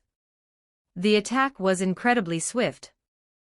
Fortunately, Fiona activated her authority in time to block the strike heading toward Felix and the others, but this only caused the attack to deviate slightly. Chapter 117. Darkness arrives suddenly. The attacks from the tower did not stop.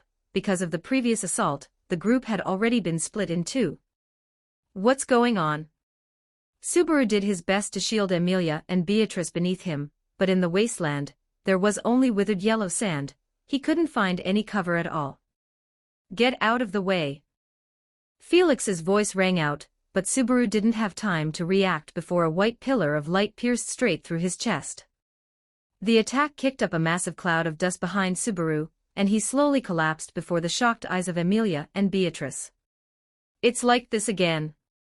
Don't leave, Betty. Subaru's vision began to blur, and the voices of Beatrice and Emilia in his ears started to fade away. Return by death.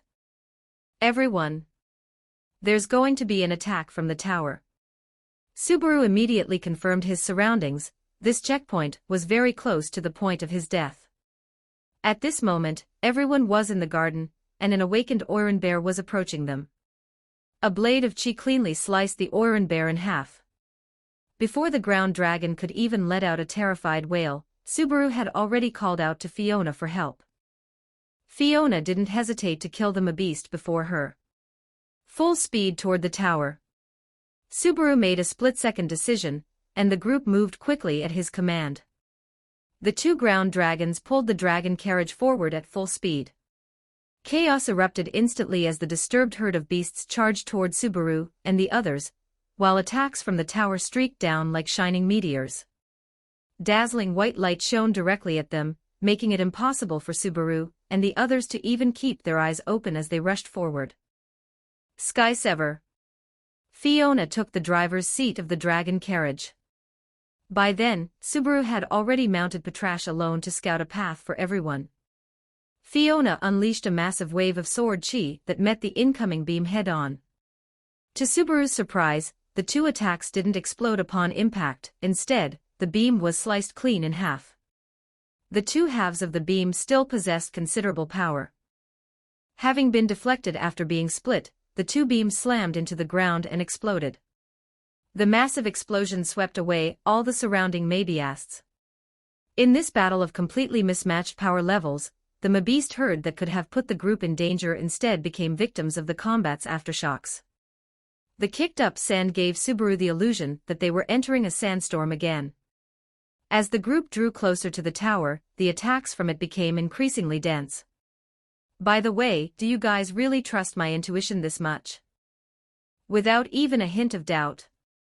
He hadn't expected the previous dead end to be overturned so quickly under his command. All the attacks from the tower were intercepted by Fiona. Even if an occasional attack slipped through, Julius would block it, preventing any damage to the dragon carriage. Even ants move before it rains, so Barussa's intuition is acceptable. Ram held onto the dragon carriage tightly. Against attacks of this magnitude, Fiona was the only one who could intercept the tower's assaults on her own. The only thing the others could do was support Fiona, and try not to cause her any unnecessary trouble. Amelia suddenly called out to Subaru, and just as he turned back in surprise, he saw a sky full of light beams. Hey, this level of attack is a bit much. It seemed the attacker realized that attacks of that level couldn't do anything to Fiona, so another wave of assaults came from the tower. As the distance between Subaru's group and the tower closed, the time they had to react grew shorter. Watch out! Fiona was starting to struggle. If she only had to protect herself, she would have had no problem at all.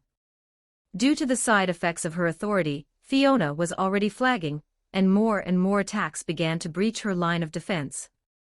A beam of light headed straight for Subaru, and he and Beatrice coordinated with perfect chemistry. As their magic took effect, they successfully intercepted the incoming attack, and the true nature of the projectile was revealed to everyone. A needle? Julius was somewhat surprised, but he still swatted the attack away for everyone within the magic circle Beatrice had deployed. The incoming attack became extremely slow, and just as Subaru hesitated, Ram spoke up to warn him. Subaru, the opponent is watching us. Ram was using clairvoyance to share the vision from the tower. Without a doubt, the owner of that gaze was the attacker. Is it the sage? If this is the form the trial takes, isn't it a bit cruel? Subaru spoke indignantly, but Ram didn't respond. It seemed the side effects were too great. Blood had begun to flow from the eye she used to share the vision. Stop it, quickly. Seeing Ram stubbornly continuing to use her ability, Subaru tried to stop her, but a sudden change occurred in an instant. Like Felix shattering a mirror that Fiona rarely used, the entire world seemed to crack apart. What's happening? Oh no, space-time is shattering because of EMT. Near the sage's tower, there was a layer of spatial magic similar to what Beatrice had set up at the mansion. The introduction of external magic caused this layer to shatter directly. The consequence was that the space everyone was in shifted instantly. This is bad. That was Subaru's last thought. Before he could react, his vision went black, followed by an endless fall. At the last moment, Subaru touched sand.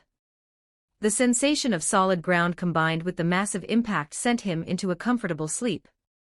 On the other side, whoosh, Fiona was atop the dragon carriage fending off the attacks from the tower, when a cry of alarm came from beneath her feet.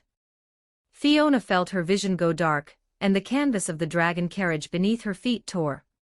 She fell straight into the arms of someone familiar.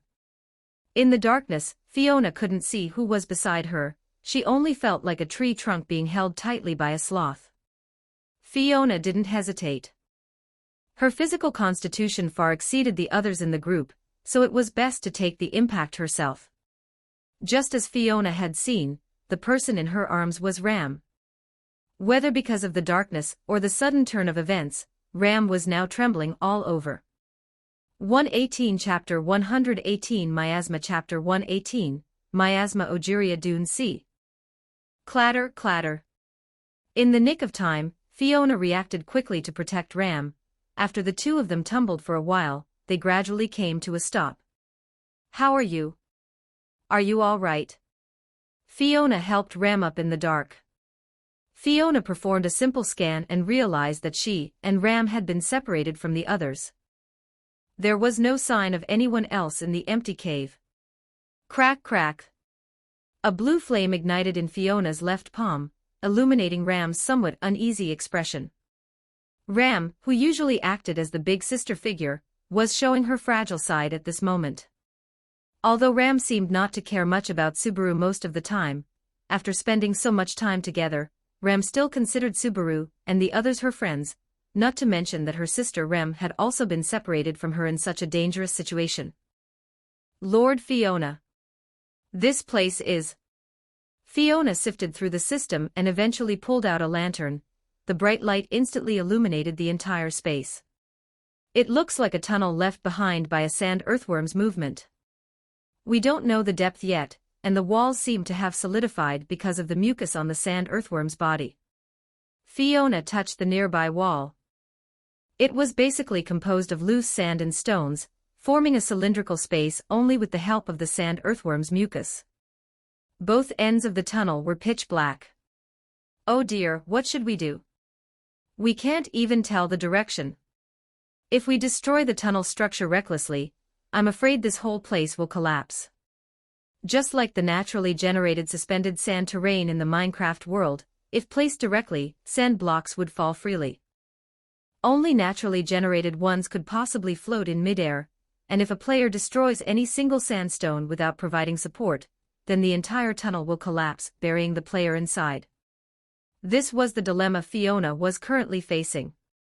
If she wanted to leave this place, Fiona's best bet was to find the way out. If that's the case, then everyone. What if a witch beast suddenly appears at a time like this? It seemed the continuous effect of the miasma had made Ram somewhat exhausted, so Fiona tried her best to calm her down. Calm down, Ram. No one is a child, even Felix is someone I would trust.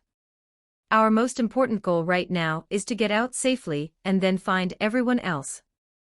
Fiona looked around her surroundings, and only after confirming there was no immediate danger did she begin to comfort Ram. The air inside the cave was very stifling. After all, it was an area where witch beasts lived, so some uncomfortable smells were understandable. It seems we have a choice between two paths now. If I'm the one choosing, I'll likely get lost, and Ram probably won't agree to use the gospel. So Ram, which way do you think we should go? Fiona naturally knew her own limitations. As someone with a complete lack of a sense of direction, it was basically impossible for her to find the way out of here. It wasn't as if there were maps available everywhere. Speaking of which, did I forget something?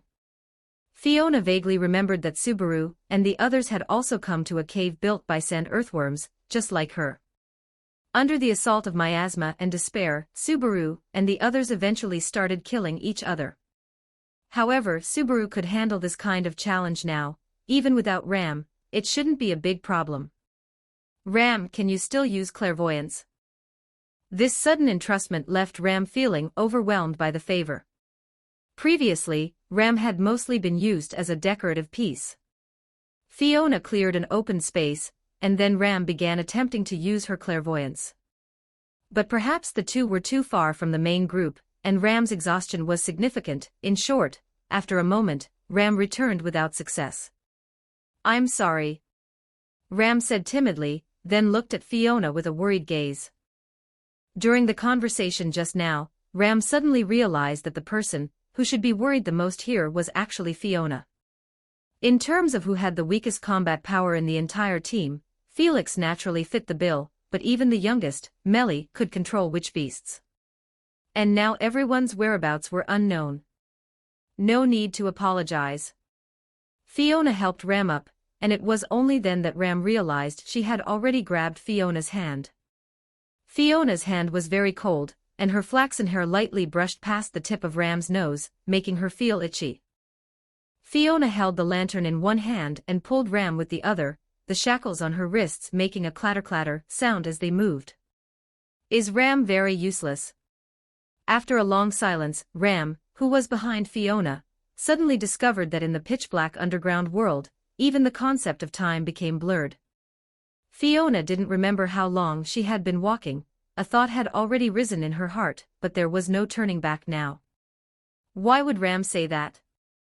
Ram cannot fight like the others, cannot know Lord Fiona's troubles, cannot stop all of this, and is even behind Lord Fiona right now.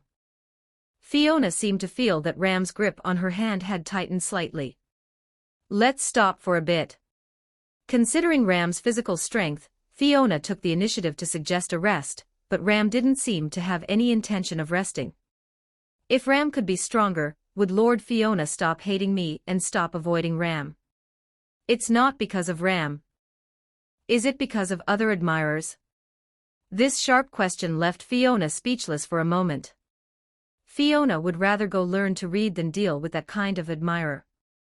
You stop talking again when you encounter a difficult question. Relying on the firelight, Fiona finally noticed that Ram's state was a bit off. It seemed the miasma had completely invaded Ram, making her emotions uncontrollable. It's true, isn't it? Lord Fiona is so outstanding that it's normal to have these people who admire Lord Fiona. Why won't Fiona respond to me? Suddenly, Ram excitedly grabbed Fiona's wrist, and then her body lunged forward. The sudden movement caught Fiona a bit off guard. By the time Fiona reacted, Ram had already closed in right in front of her. Chapter 119, Shala. Ojiria Dunsi. Fortunately, Fiona was still very clear-headed, and since this was not a safe environment, she could not indulge Ram like this. Ram is very clear-headed right now. Although she said that, Ram, affected by the miasma, was being very honest with her actions. However, Ram's strength was no match for Fiona's, and coupled with the fact that Ram had already overused clairvoyance, her stamina was declining further. Fiona dodged Ram's attack and then grabbed both of Ram's hands with one of hers, lifting her arms directly over her head. The only response Fiona received was a flushed Ram. If Fiona-sama wants to be more proactive, that is also fine. Why are you blushing like a bubble teapot?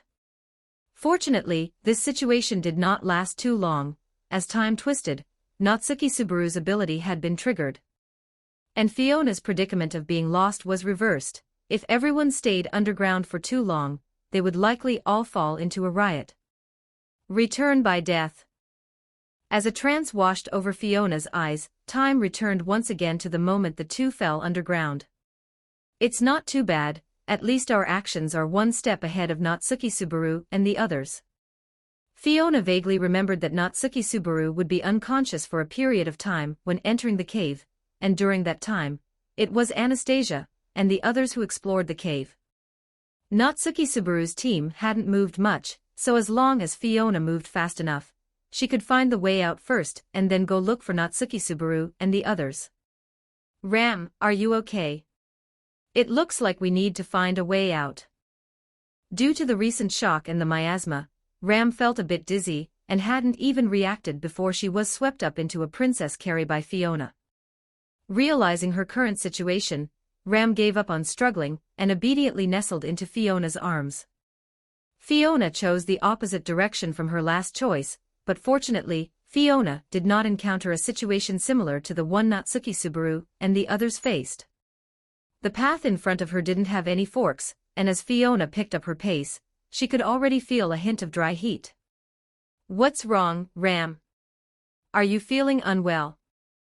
Fiona felt Ram's hand gripping her clothes tighter and tighter, but it loosened instantly after Fiona asked. Ram is fine. Fiona's arms are very comfortable. No, they smell very nice.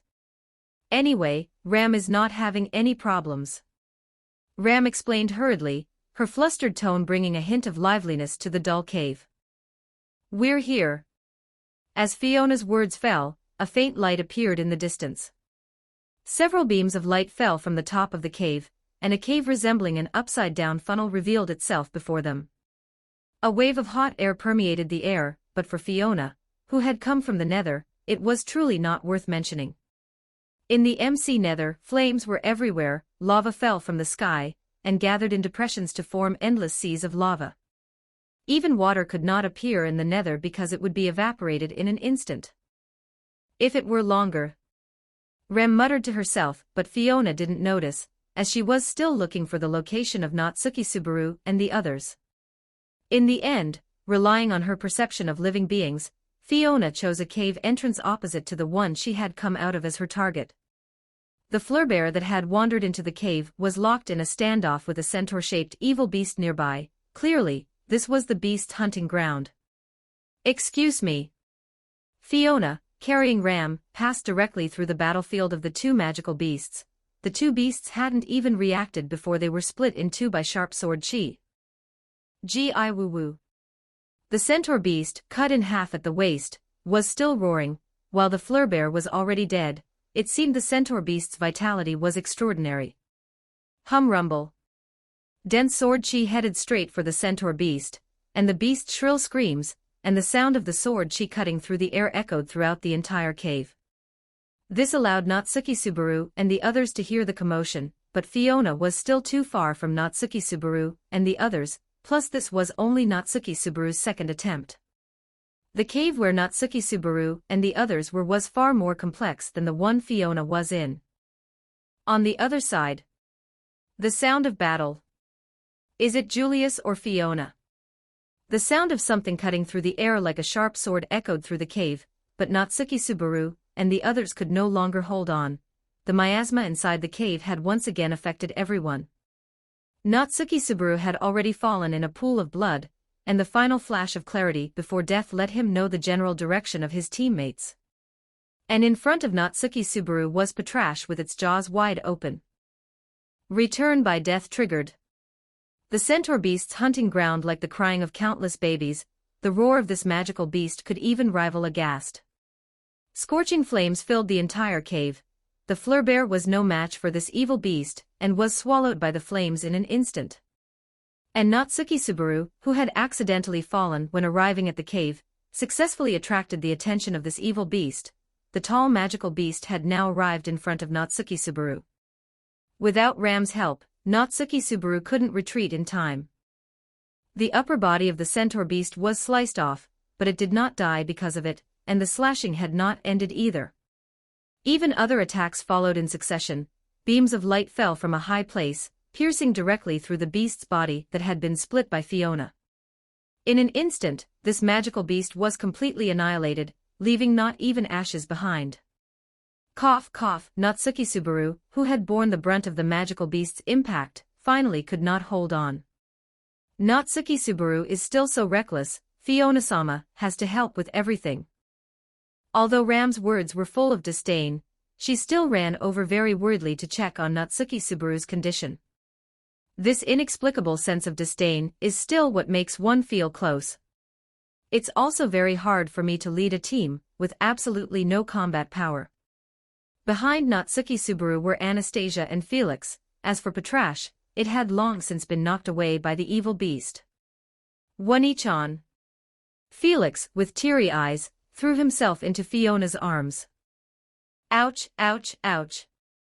Big sister Ram, you're going to crush my hand. Natsuki Subaru, clueless, wailed on the side, but everyone's attention was not on him now. Finally found you.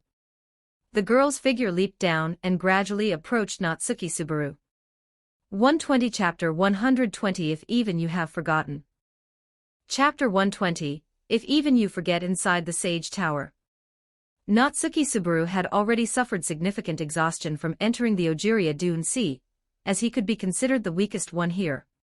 Added to that was the intense, high-stress situation in the cave earlier, followed by a fierce battle against the magical beasts. Only after seeing that the group was finally safe did Natsuki Subaru lapse into unconsciousness. Let's leave this place first. Fiona naturally understood that Shala, who had approached them, harbored no malice, and upon seeing Fiona's reaction, Ram and the others set aside their hesitation. Shala possessed great strength. Despite being a girl, she could easily carry Natsuki Subaru and the ground dragon he had been riding. Under Shala's guidance, the group soon arrived inside the high tower, where Amelia and the others had already been waiting for some time. Seeing everyone covered in wounds, Amelia rushed forward to ask about their condition, but fortunately, Felix was there this time. The situation inside the tower was much better than on the Dune Sea. Even the miasma had become extremely thin, and they could use magic normally again. After settling in, Felix quickly began treating everyone, while those with lighter injuries were taken by Shala to the green spirit room. This room was composed of spirits. They lacked consciousness, but they could heal people and alleviate the fatigue on everyone's bodies. "What is your name?" Emilia was somewhat curious about this person, who had suddenly appeared and helped everyone. The girl with the ponytail stared at Natsuki Subaru, who was being treated by Felix, but still politely answered Emilia's question. Shala had already waited for who knows how many years, so a little while longer did not matter. "No matter how you look at it, this is the Sage Tower." Fiona answered Rem's question. A seemingly endless staircase spiraled upward, and at the base of the high tower lay the dragon carriage and ground dragon that Shala had carried. Natsuki Subaru's dream. The only way. The only way to escape this place. Black shadows shrouded the sky, and Natsuki Subaru felt as if he could hear the world's lament, just like watching an old television. The world before Natsuki Subaru's eyes flickered with meaningless mosaics from time to time. Wooboom. The massive sound of breathing sent a chill down Natsuki Subaru's spine. Under that irrepressible fear, Natsuki Subaru's body could not help but tremble. Beneath the stirred-up smoke, a massive figure appeared before Natsuki Subaru's eyes. The giant dragon's roar resounded through the sky. There was no need for further words, for its dragon wings had already pierced through the dust, and standing before it was a single figure. Natsuki Subaru suddenly woke up, but all was quiet around him. At this moment, Natsuki Subaru was lying on Emilia's lap pillow. However, Natsuki Subaru had already forgotten everything that had just happened, and that strange sense of urgency made Natsuki Subaru stand up involuntarily. Emilia was still asleep, and everyone was basically gathered around the dragon carriage. Fiona seemed to have heard some noise. After glancing at Natsuki Subaru, she closed her eyes again, because Felix and Ram had each claimed one of her arms. This binding was even stronger than Reinhard's shackles. "Natsuki Subaru, don't disturb everyone here. They have all been busy running around for your sake." Beatrice appeared beside Natsuki Subaru and tugged at the corner of his clothes with her small hand, signaling for Natsuki Subaru to move a bit further away from the dragon carriage. Natsuki Subaru steadied himself and, under Beatrice's guidance, walked a short distance away. "All right," Betty knows Natsuki Subaru has something to say, so ask quickly. Beatrice could see Natsuki Subaru's anxiety, but Natsuki Subaru had also been worried about disturbing everyone's rest, and had held it in until they reached this point. "Everyone is safely together, right? Beatrice should understand what I mean. Emilia, Ram, Rem, Fiona, Felix." Natsuki Subaru rattled off everyone's names like beans spilling from a container, while Beatrice listened patiently from the side. "No problem. No one has been left behind." Beatrice's answer made Natsuki Subaru heave a sigh of relief, and upon realizing this, Natsuki Subaru immediately lifted Beatrice high up and spun her around in excitement. It's clearly Natsuki Subaru who is the one most worth worrying about, yet in the end, you've started worrying about others. Sorry, I made Beatrice worry. I wonder if Beatrice shed any tears in secret. Although Beatrice looked disgusted, she still indulgently went along with Natsuki Subaru's antics. Clatter, but their conversation was interrupted by a noise, and Shala appeared behind the two of them. Only now was Natsuki Subaru able to size up this high tower, and the girl in front of him. "You are the one from underground?" Natsuki Subaru asked hesitantly. The black-haired girl wore a long ponytail, and her daring outfit revealed a large expanse of skin, yet she contradictorily wore a cloak. "Are you?" Natsuki Subaru seemed to realize something. Looking at the stone bricks on the ground and the towering walls, Natsuki Subaru roughly guessed that this place was indeed the Sage Tower. Then, the person he hadn't seen inside the tower must naturally be the sage. However, Natsuki Subaru became somewhat vigilant again, because the previous attacks on the high tower were highly likely related to her, this person who had both saved him and harmed him. For a moment, Natsuki Subaru began to let his imagination run wild. Could the sage be just like those witches, with a truly terrible personality? But Shala did not answer Natsuki Subaru's question, and Shala began to lean in closer and closer, until Master. The girl lunged directly at him, just like a magical beast finding flesh, or Ram finding a lone Fiona. Without even time to react, Natsuki Subaru was tackled to the ground by Shala. For a brief moment, a highlight reel of his life almost flashed before Natsuki Subaru's eyes. Beatrice was caught in the middle between Shala and Natsuki Subaru. "I missed you so much. We've finally met again. I thought I would be stuck playing tower defense games for the rest of my life." Wait a second. Wait a second, hey. Don't copy Ram. Who are you? What are you talking about? At a loss, Natsuki Subaru began to struggle, but Shala's strength was surprisingly great, and Natsuki Subaru couldn't break free. "That's so mean. Isn't this Master's order?" "It was clearly Master who told me to do this."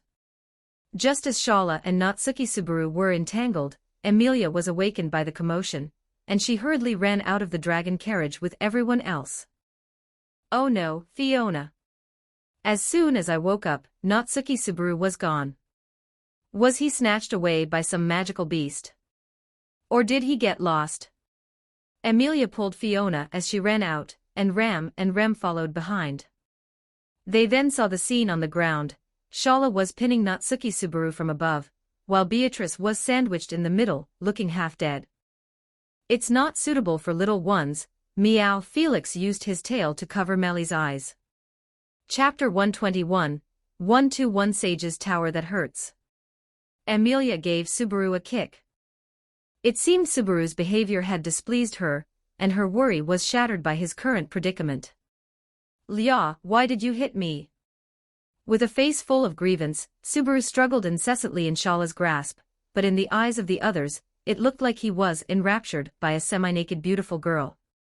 Rem added another kick to Subaru's leg, doing so on behalf of Rem as her older sister. Meanwhile, Rem watched the chaotic scene with a bewildered expression. Since Ram was holding onto her, she was powerless to help Subaru despite his pleas. A moment later, the farce finally stabilized with Fiona's help, while Emilia angrily pinched Subaru's arm. "That tickles," meow Wani-chan. Fiona and Felix sat cross-legged to the side as if they were at home. Felix would obediently stay by Fiona's side. Fiona was petting Felix's head gently, as if she were stroking a kitten.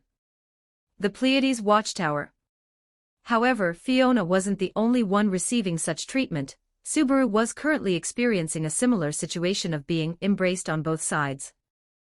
A black-haired girl Subaru didn't recognize at all was clinging tightly to one of his arms. Following Subaru's question, Shala began to introduce the tower. "By the way, aren't you the sage?" Subaru still wanted Shala to help address the problems everyone was facing. "I'd be embarrassed if Master called me Lord. Besides, I'm not some sage, that's Master's title." Shala's explanation left everyone confused, while Emilia tried her best to understand based on Shala's words. "If Shala's teacher is the sage, can he come and answer our questions?" Emilia explained patiently, but Shala simply looked at Subaru without saying a word. "Why are you silent again at a time like this? Why are you looking at me? I'm not the sage." Subaru scratched his head, somewhat bewildered. "Master is Master. No matter what Master becomes, I can recognize him." To the side, the spirit Dona pulled out a coin she carried. On the currency of the Lugnica royal capital, the portraits of various legendary figures were minted. The Divine Dragon, the First Sword Saint, the Sage, and the Lugnica royal capital. The spirit Dona placed the silver coin with the sage's portrait into Subaru's hand. Subaru glanced at the coin, then looked back at Shala. It doesn't look like him either. It seemed Subaru was certain that the girl before them was not the sage they were looking for. "Is this Master? He's very handsome. So your Master looks like this?" Subaru asked, still somewhat uncertain. "Don't they all have one mouth and two eyes? Besides, Master is right in front of me." My, are you saying this black-haired, fierce-looking Subaru is your Master?" Fiona interrupted Shala, directly summarizing the conversation, and Shala nodded in agreement. "I see, meow." Felix nodded at first, then cried out in great shock, like a cat that had just discovered dried fish. After finishing the conversation, as per usual, the group began heading toward the upper levels to uncover all the secrets of the tower. To ensure their journey wasn't in vain, Subaru led everyone in a final effort. According to Shala, many secrets were recorded here. As long as Subaru could clear the tower's trials, it was possible to find what they wanted. Honestly, rather than things returning to normal, I'd much rather see Reinhard in a maid outfit. Fiona followed lazily beside Subaru, showing little interest in the things on the upper floors. The spiral staircase seemed to lead straight to the sky, and there were no railings on the edges. Ram struggled to keep up beside Fiona. Just a casual glance down caused a wave of dizziness that made Ram tilt. Fortunately, as if possessing foresight, Fiona directly grabbed Ram's waist and pulled her close. "By the way, what's at the very top of this tower?" Amelia asked curiously. "Maybe it's a reward for clearing all the difficulties," Subaru said as if it were obvious. After all, even entering the tower had cost him so much energy. He didn't want to think of things in a negative light. Why couldn't it be the final boss appearing while clapping their hands? Amidst their small talk, they arrived at the first trial inside the tower, an inexplicable black stone tablet. This was entirely Subaru's specialty, so Fiona had no intention of going in. Eventually, Subaru solved the riddle that had stumped the group, opening the passage to the library, the archive that recorded the memories of the dead. Collecting the memories of billions of departed souls, Fiona casually opened a book before anyone could even warn her. Then Fiona put the book back. "Since we don't know exactly what the situation is here, it's better for everyone to be careful," Subaru explained to Fiona. If it were just an ordinary library, there would indeed be no need for tension. But these books truly made one feel a slight discomfort, and their titles were very eerie. Rather than book titles, they were more like people's names. Subaru fell unconscious because he opened the Book of Typhon. Fortunately, he woke up in time, but the sensation of peering into another's emotions and soul left him extremely uncomfortable. Books of the Dead. Fiona provided the answer once again, like someone making a final summary after gathering everyone's thoughts on a problem. Fiona's answer left everyone convinced, yet it didn't arouse suspicion. But these books couldn't help them, even if the answer was inside, among these almost infinite volumes. Trying to find a way out was like looking for a needle in a haystack. So, where is the next floor? After a brief search, Subaru simply gave up on looking for clues within the books. If we're relying on the books of the dead, it is indeed quite impossible. Julius responded to Subaru. Everyone was searching through the library, but because of the rules Shala mentioned about not damaging the tower, Fiona didn't make any moves like taking out a pickaxe to head straight through. 122 Chapter 122 The Test of the Heavenly Sword Chapter 122 Trial of the Heavenly Sword. If Subaru had the leisure to read books like that, I'm afraid Felix would be an old man by the time he finished. Fiona skillfully began browsing the surrounding books. Meow. Felix nodded in agreement with Fiona's point. It seemed the way to the next floor wasn't hidden within the books. That being said, using the process of elimination to find the next floor seems a bit too time-consuming. Subaru circled the library, and after finding nothing, he could only pin his hopes on Fiona nearby. "Why are you looking at Fiona? Do I look like I'd know the path to the upper floor isn't actually here?" Fiona rolled her eyes, collecting some fun points in the process. Yeah, could that be possible?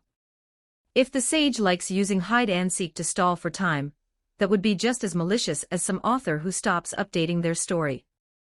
Amelia also suddenly realized this, excitedly sharing her discovery. One each on. Felix saw everyone preparing to leave, and only then noticed Fiona still sitting where she was. "Let's go, meow." "Oh dear, don't be in such a rush to push the plot forward. You have to consider that the author's been slacking for so long they've almost forgotten the story." However, Felix didn't force Fiona. Since everyone was inside the tower, there shouldn't be much to worry about. Moreover, Fiona didn't seem affected by the Book of the Dead and could read them directly. Perhaps she could find some clues.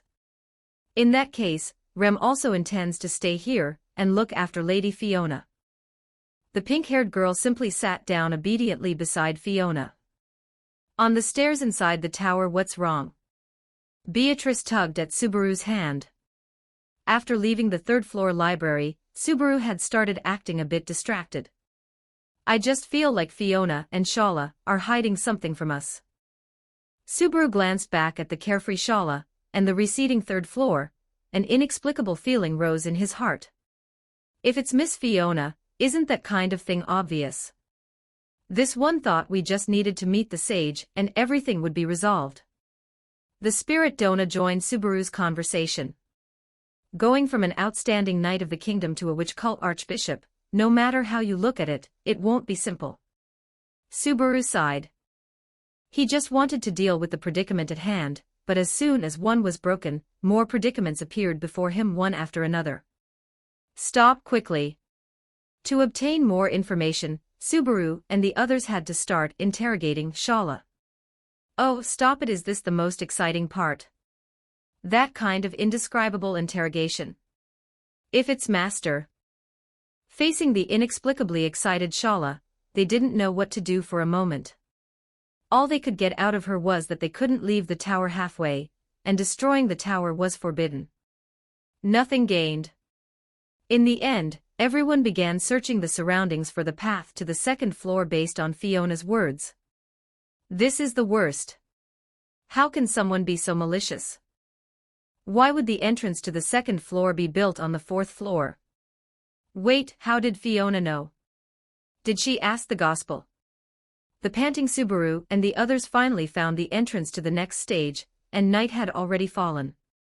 Perfect timing. It seems I haven't arrived too late.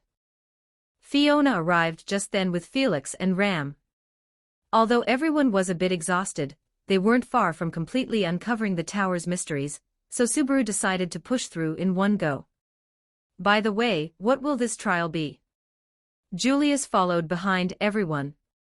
The passage here was very spacious, but Subaru couldn't quite understand the architectural structure. It might have been built in a way Subaru had never seen before. Whatever it is, we just have to knock down everything that stands in our way.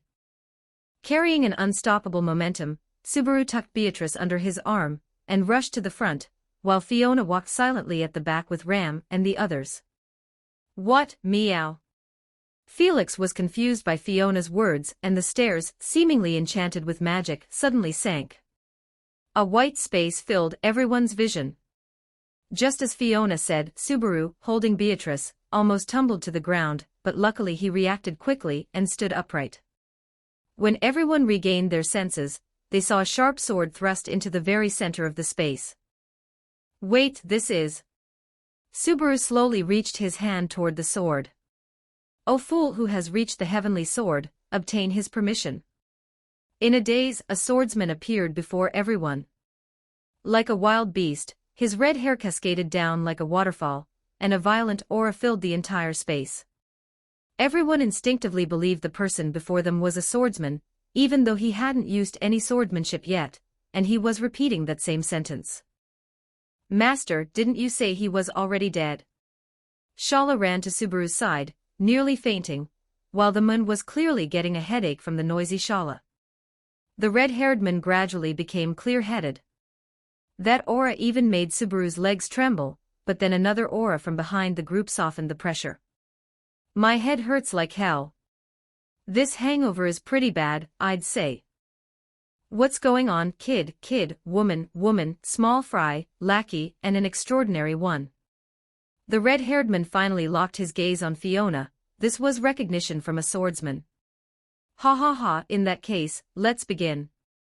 The red-haired man's words left Subaru and the others confused, but the man picked up a tree branch.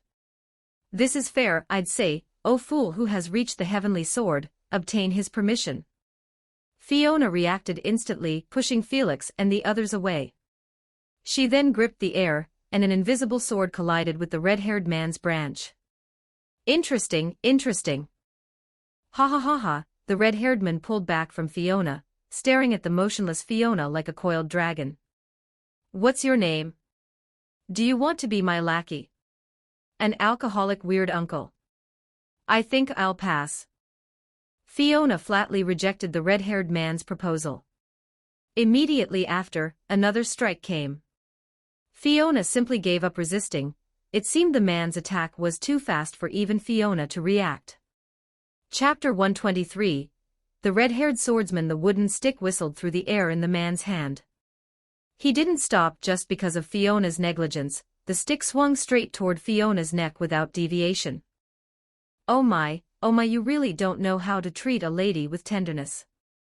The red-haired man was momentarily stunned, but his physical instincts made him react quickly, raising the wooden stick to protect his upper body. The wooden stick barely touched the edge of the authorities' counterattack. Immediately, a crack appeared on the stick, and the man was subsequently sent flying. The red-haired man's figure slammed heavily onto the ground. It didn't feel good to be hit by one's own strike. Hammurabi's judgment had reflected all of the red-haired man's attacks.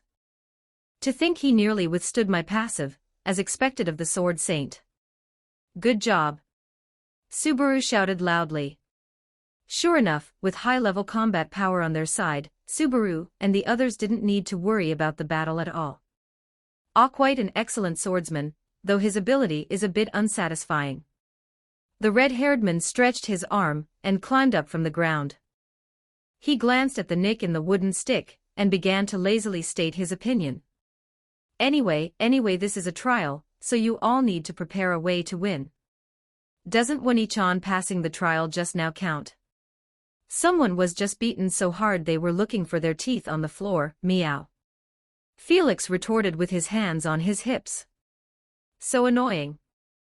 And who are you supposed to be? This is my turf, so I make the rules. What I say goes. The red-haired man plopped back down on the ground and scratched his hair.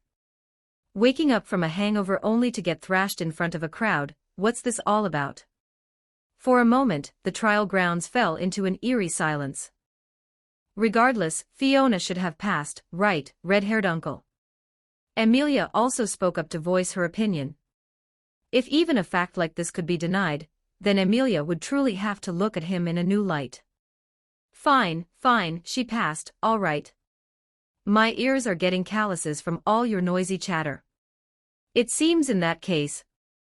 Hearing the red-haired man's answer, Subaru started to walk forward with Beatrice, but he didn't expect to be stopped directly by the man. So, are you the next one to challenge me? The sword key erupting from the man was definitely no joke, even the air smelled of something burning. Subaru didn't doubt for a second that the scruffy wooden stick in the man's hand would force him to reload his save. So you're saying we have to pass one by one now? I mean, isn't this a group raid? Why would someone set up a test specifically for someone like me who has zero combat power? After learning the man's trial rules, Subaru was genuinely on the verge of a breakdown. If they could gang up on him, Subaru naturally wouldn't have a problem, but now they had to duel him one by one. He might as well go bungee jumping off the tower. Then according to that guy's logic, I have no hope at all, meow. What if we just let Fiona go up alone? Subaru tentatively suggested his idea. Ram and Felix protested simultaneously. It seemed Subaru's proposal had no chance of passing. The group returned to the green healing room and began to analyze the current information. With that kind of combat performance, he's at least someone on par with Lady Fiona. Valachia's Blue Lightning, the Holy Kingdom of Gustico's Mad Prince, the Kararaji city-states the celebrant. That's all I can think of for now. Rem pondered, but none of the people mentioned matched the person in the trial. Indeed, Meow and Lugnica, the only one whose strength could match Wanichan's is Reinhard. Yeah. Before Subaru could react, Shala, who had just been a complete dead weight, lunged directly at him. You're about to squash Beatrice. Besides, you weren't scared at all, were you? I saw you smirking. Subaru struggled to push away Shala's embrace. You're so mean, master, even though a beautiful girl threw herself at you. By the way, why did I faint just now? Because of the red-haired swordsman, Fiona said while yawning. Red-haired? No, no, no. Master, didn't you say he was dead? Then Shala turned into a sloth again, clinging tightly to Subaru. What's wrong? Does someone want to be the pirate king, meow? It's Reed Astrea, the first sword saint. The first sword saint was also Reinhard's ancestor, the owner of the dragon sword, and one of the people who drove away the witch. I was just wondering, has anyone seen Julius? The spirit Donna asked worriedly. It seemed someone had acted on their own during the conversation, and unsurprisingly, Julius was no match for Reed at all. Not to mention that Julius's very existence had been consumed by gluttony, causing his contract with the microspirits to be severed. Even without that, a legendary figure like this wasn't someone who could be defeated in a duel. In the end, Julius was carried back by Shala and Subaru. Fortunately, with Felix and the Green Room, Julius's injuries were not life-threatening. Julius was too reckless, meow. Although Felix didn't remember Julius either, under Fiona's explanation, he quickly accepted this friend forgotten by the world. I just felt like I needed to do something. I'm sorry. The broken sword in Julius's hand was also easily repaired by Fiona. This won't do. If we delay for too long, the kingdom side won't be able to hold out. Subaru said anxiously. Now that Julius, one of the stronger combatants in the team, was no match for Reed, it was possible that only Fiona could truly complete the trial. How about everyone just lives here? It's no problem for Shala to have a few more neighbors. Everyone said in unison, though Subaru could tell that Shala truly meant well. Perhaps, if you unlock my shackles, I could completely defeat Reed for you. Fiona said casually, but she was directly ignored by everyone. If they actually did that, they would likely have to deal with another Archbishop of Sin of Pride. Forget it, let's go look for clues first. Subaru couldn't think of a way for the moment, so he could only hope to find some clues inside the tower. 120 for Chapter 120 for delicious food on the table. Chapter 124. The delicacy on the table. Anyway, Beatrice should go to bed early too, otherwise you won't grow tall. A Beatrice who doesn't grow tall is so cute it's practically cheating. Stay up late, Beatrice. Subaru handed Beatrice over to Emilia. It seemed Subaru had no intention of resting for a while. While Subaru was still hesitating, he suddenly noticed that several people were missing from the seats nearby. Where are Fiona and Anastasia? Everyone had started resting after dinner, but the spots where Anastasia and Fiona had been were now empty. In the places where Ram and Felix were sitting, only a combination of a pumpkin head and a wheat pile remained. Having been backstabbed many times and analyzing things from a transmigrator's perspective, Subaru had already begun to imagine that once everyone finished the tower's conquest, the mastermind would walk out slowly clapping, constantly saying Subarashii or something. This won't do. Subaru couldn't sit still for a second and immediately rushed to start a side quest. If he lacked the necessary walkthrough, Subaru figured he didn't even know how many more times he would have to die. Is Subaru here to see the stars too? On the terrace, the missing Fiona and Anastasia, who was being controlled by Spirit Donna, were both present. Outside was the night sky, but the current situation seemed a bit awkward. Spirit Donna was clearly a bit afraid of Fiona. As a former witch cult archbishop who could only be blocked by Reinhard, Fiona's combat power could easily handle Spirit Donna. Great, everyone is here. I thought some strange BGM was going to start playing again. Subaru breathed a sigh of relief. It seems Subaru is also hiding many things from everyone. Spirit Donna spoke first. Subaru looked confused upon hearing Spirit Donna's words. Most of the time he died without knowing why. This was the first time someone had said he was hiding something. Doesn't that girl call Subaru master? And Subaru also cleared the trials here quite easily. That's a huge misunderstanding. This is really my first time here, and I'm not very clear about Shala's situation either. Oh my, is Subaru trying to keep a card up his sleeve too? Fiona added fuel to the fire at an inappropriate time. You're talking about me, but what are you guys doing here? Oh my, just looking at the stars. Indeed, Fiona really was just looking at the stars. You can't exactly expect an undead to sleep, can you? Well, at least Subaru had never seen an undead sleep. And then I just happened to run into you guys, so what about Subaru?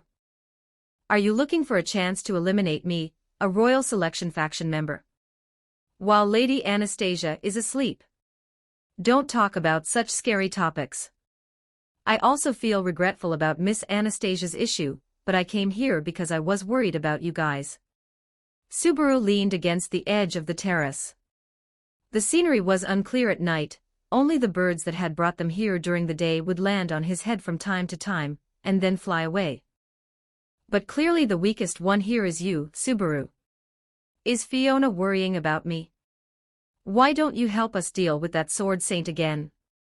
The move Teresa used on Fiona's head was now used by Fiona on Subaru's head. Ow, ow, ow. However, the duo's antics were quickly interrupted by Julius, who had rushed over. It seemed Fiona wasn't the only one who couldn't sleep. Julius had overheard quite a bit nearby. Especially the news regarding Anastasia. In the end, Subaru had to do his best to mediate and explain, otherwise Julius would have started a fight with Spirit Donna. A moment later, seeing that Fiona was about to leave, Subaru hurriedly called out to her.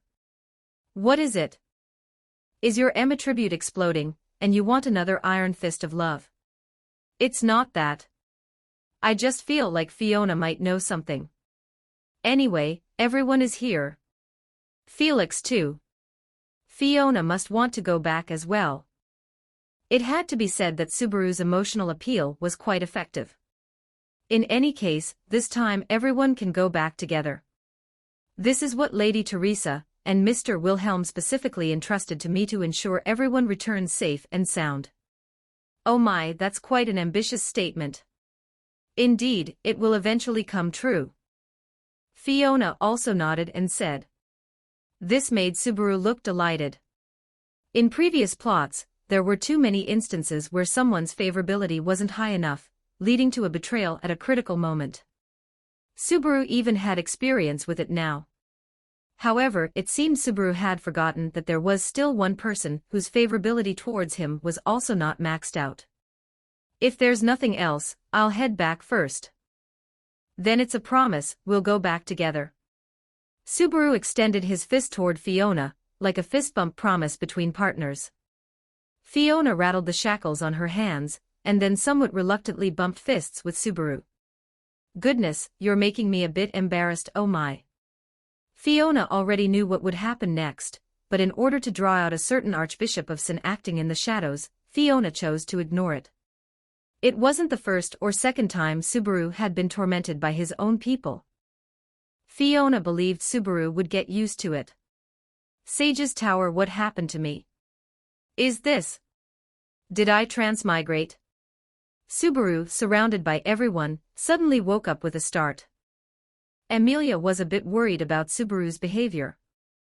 At least everyone was like that, no one knew why Subaru would suddenly become like this.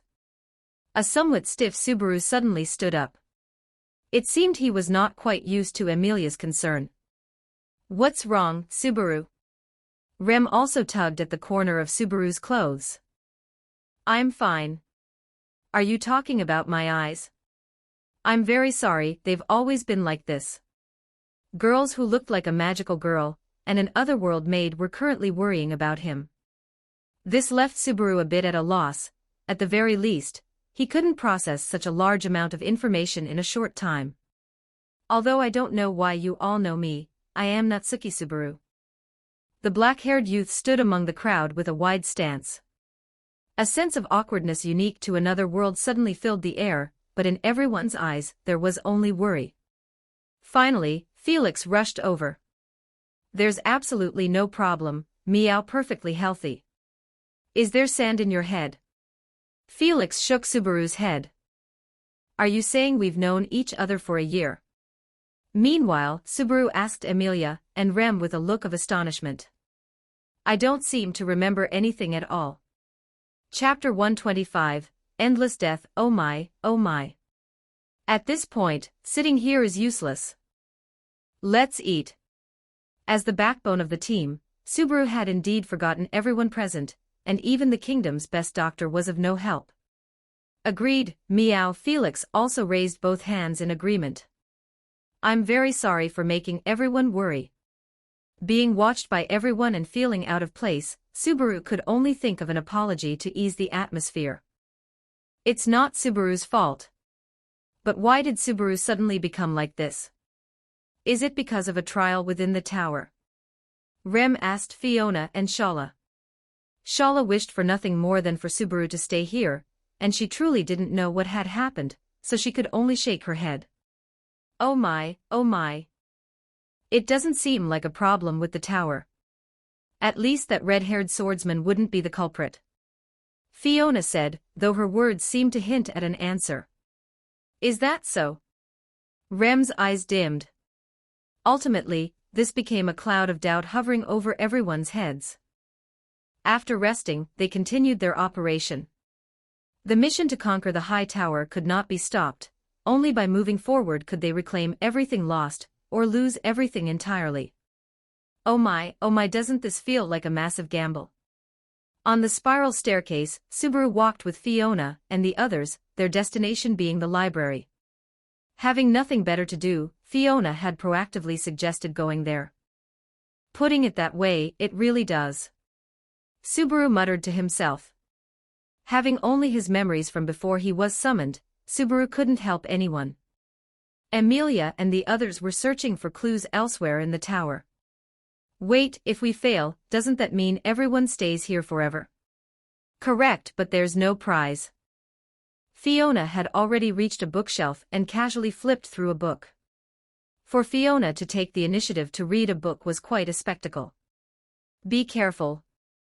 Just as Subaru tried to follow Fiona's lead and open a book, Felix stopped him just in time. If Subaru opens it, you'll enter the memories of the dead within the book. Although the dangers aren't clear, it's necessary to warn you, meow. Then why is she okay? Subaru pointed to Fiona nearby. One-chan is One-chan, meow. She is incomparable to ordinary people. Although Subaru is also special, that's just how it is. Felix said with a face full of pride. A sister complex. Subaru nodded in understanding and gave up on the idea of opening books at random, instead browsing the titles on the spines along the shelves. Subaru suddenly stopped in front of a book. This one seemed different from the others, but he couldn't conclude that just from its appearance. Subaru slowly placed his hand on the book's cover. For a moment, he seemed to smell sulfur, and a heart-pounding sensation spread through him. Oh my, oh my. Thanks, I finally found it. As expected of Subaru. Fiona's voice startled Subaru. Before he could recover, Fiona had already taken the book into her hands. I see. So that's how it is. Fiona then began talking to herself. However, Subaru couldn't understand the content of the book at all.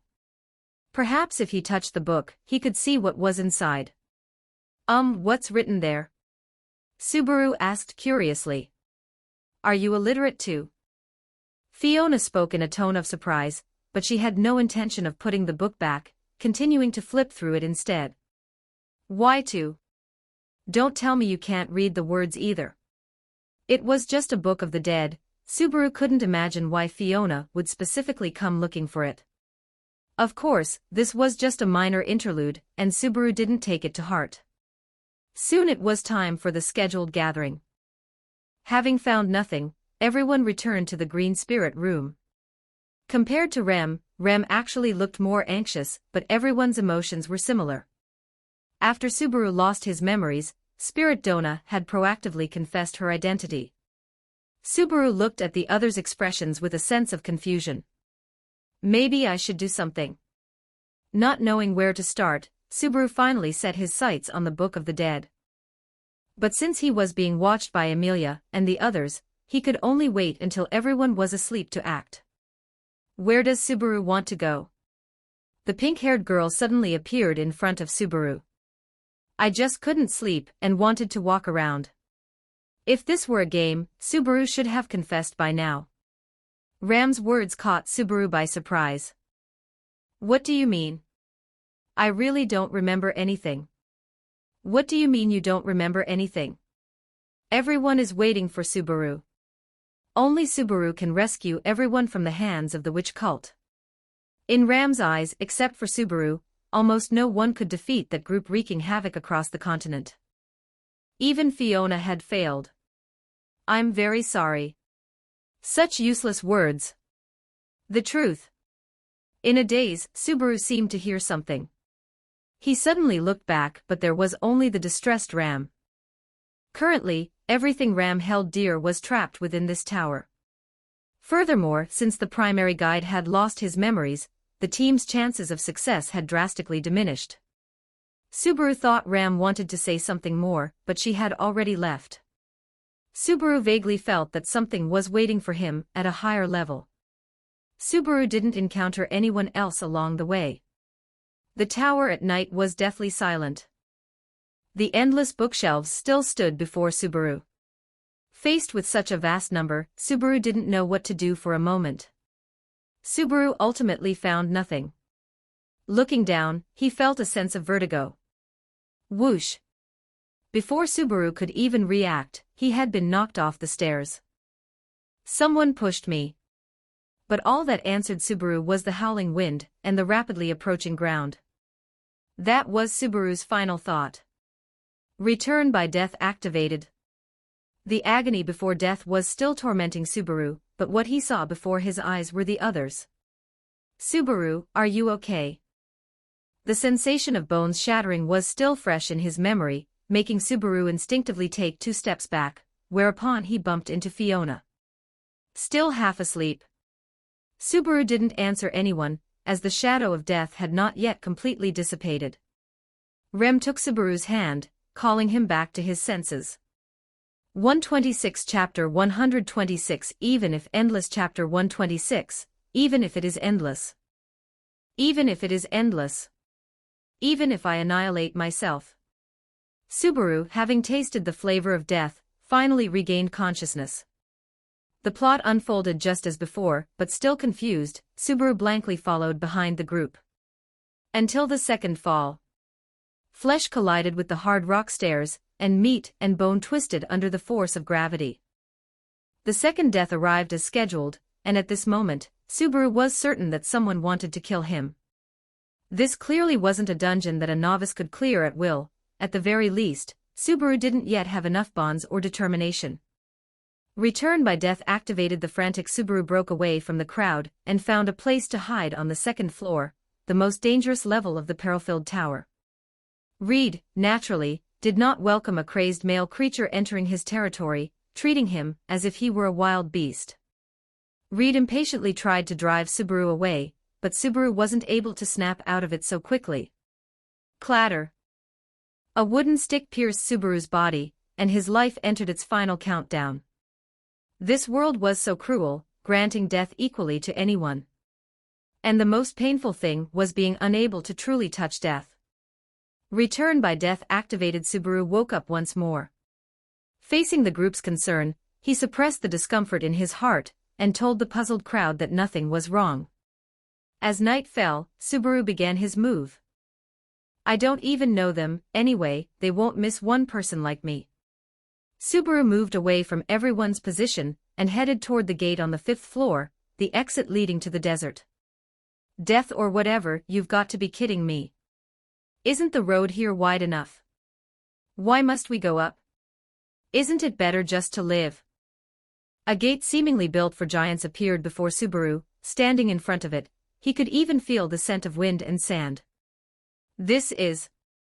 Subaru stumbled out of the tower. The sky was dotted with stars, the ground was desolate, and clouds connected to the horizon, flying off into the distance. As long as I cross this desert. Subaru stepped 1 foot out of the gate. The massive door seemed weightless as he successfully left the tower's vicinity. This was the only thought in Subaru's mind. A violent heartbeat rang out in Subaru's chest like a drumbeat.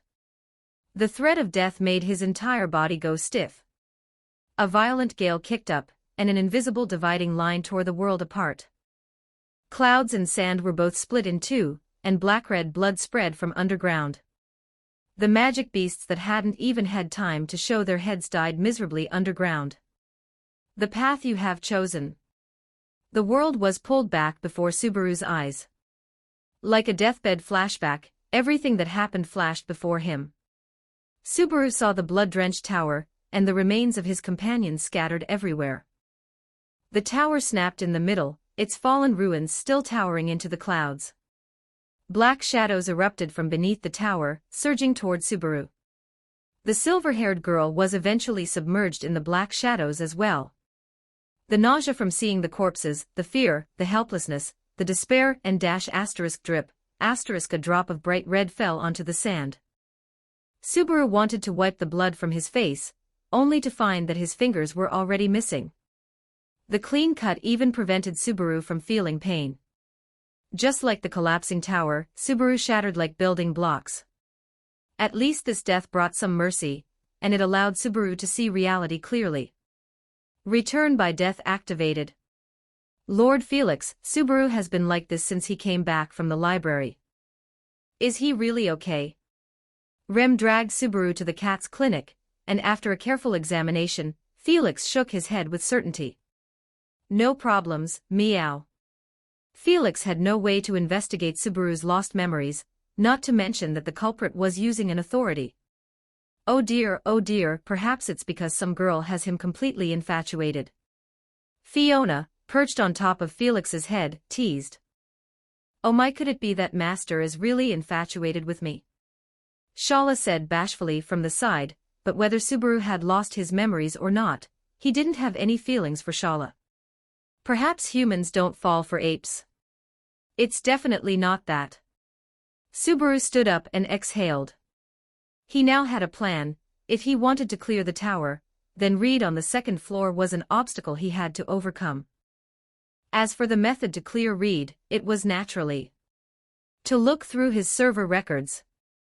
Undoubtedly, Reed was already dead. The fastest way to find his weakness was to read about his life. However, Subaru wasn't the only one who thought of this. Melee port route. Subaru suddenly appeared before the sneaky girl. Melee port route was only a spirit user. Her individual combat ability was approximately 0. Not to mention that Subaru now had several people following him naturally, Fiona and Felix. Is this the child who has improper thoughts about Subaru, meow? It seems she's a child who's been led astray by the gut hunter, oh dear, oh dear. In any case, I'll leave this child in your care for now. To ensure he could search for clues in peace, Subaru handed Melee port route, who would have backstabbed him, over to the Argyle siblings. Very well. Let this child experience the Argyle family's education of love, Felix. Understood, meow. Subaru then entered the library, and as expected, he quickly found his target, though the book's cover seemed a bit strange. But Subaru didn't have time to overthink it, and hurriedly flipped open the book. Where is this? A battlefield.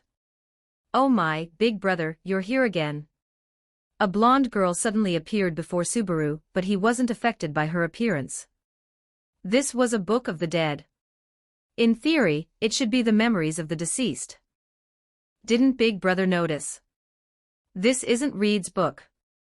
Indeed, Subaru's perspective seemed to be from an insignificant soldier. The culprit behind this battle was in the center of the battlefield. How about it? Have you calmed down a bit? The girl sneered. Allow me to introduce myself. I am the witch cult archbishop representing Gluttony Louis Arneb. Subaru had heard this title before. When Felix introduced Fiona, he mentioned that the archbishops of Sin were a group of lunatics and extremely dangerous people. It seems you've remembered something. Should I show you our power? As Louis spoke, the battlefield began to move, and the sounds of slaughter shook the heavens. Chapter 127, She is Death, What's Going On? I get it. In short, you're that kind of villain, right? The ground began to shake and thousands of troops surged across the battlefield. Subaru stumbled as he was jostled by the surging figures. We understand you, big brother. Actually, your mind is just as chaotic as this right now, isn't it? You can't find your mom and dad, and you feel regretful about your parents. With a smile all over her face, Louis Arneb approached Subaru. As she drew closer, the surrounding figures began to stir, and the once crowded battlefield was cleared in an instant. Just like an abandoned baby, abandoning your original world and being abandoned by this world in turn. Where is this? Subaru could clearly sense that this could no longer be considered the memories of the dead, because the edges of the world were covered in white, fractured cracks. Od Lagna. This is the ferry point for souls, and the place where souls cross over to the other side of death. Louis Arneb said without hiding anything, seemingly well aware that Subaru could do nothing to her. So you're the one who made me lose my memories. The young girl answered Subaru's question nonchalantly, as if she were just answering what she had eaten last night. Big brother, so which time is this for you, returning here once again? A cold sweat broke out on Subaru's forehead. His ability was returned by death, but now Louis Arneb had already read his memories, knowing almost everything about him. Is it something that shouldn't be known? What a pity big brother coming here is already yesterday's news, so. Louis Arneb already knows everything, you know. Things here aren't easily known by the outside world, so the witch won't be disturbed. Give me back my memories. Subaru reached out to choke Louis Arneb's neck, but as Louis Arneb exerted her power, Subaru's strength grew weaker and weaker. Clearly, Subaru did not have any soul-related specialties. Rumble, the strange noise from the battlefield made both of their movements suddenly freeze. Speaking of which, it really is a bit strange here, but it doesn't matter. Big brother knows the protagonist here too. Wallachia Empire. The crusade against the Archbishop of Pride. A towering sword she tore through the sky, splitting the clouds in two. Before her, the army was like ants trying to block a flood.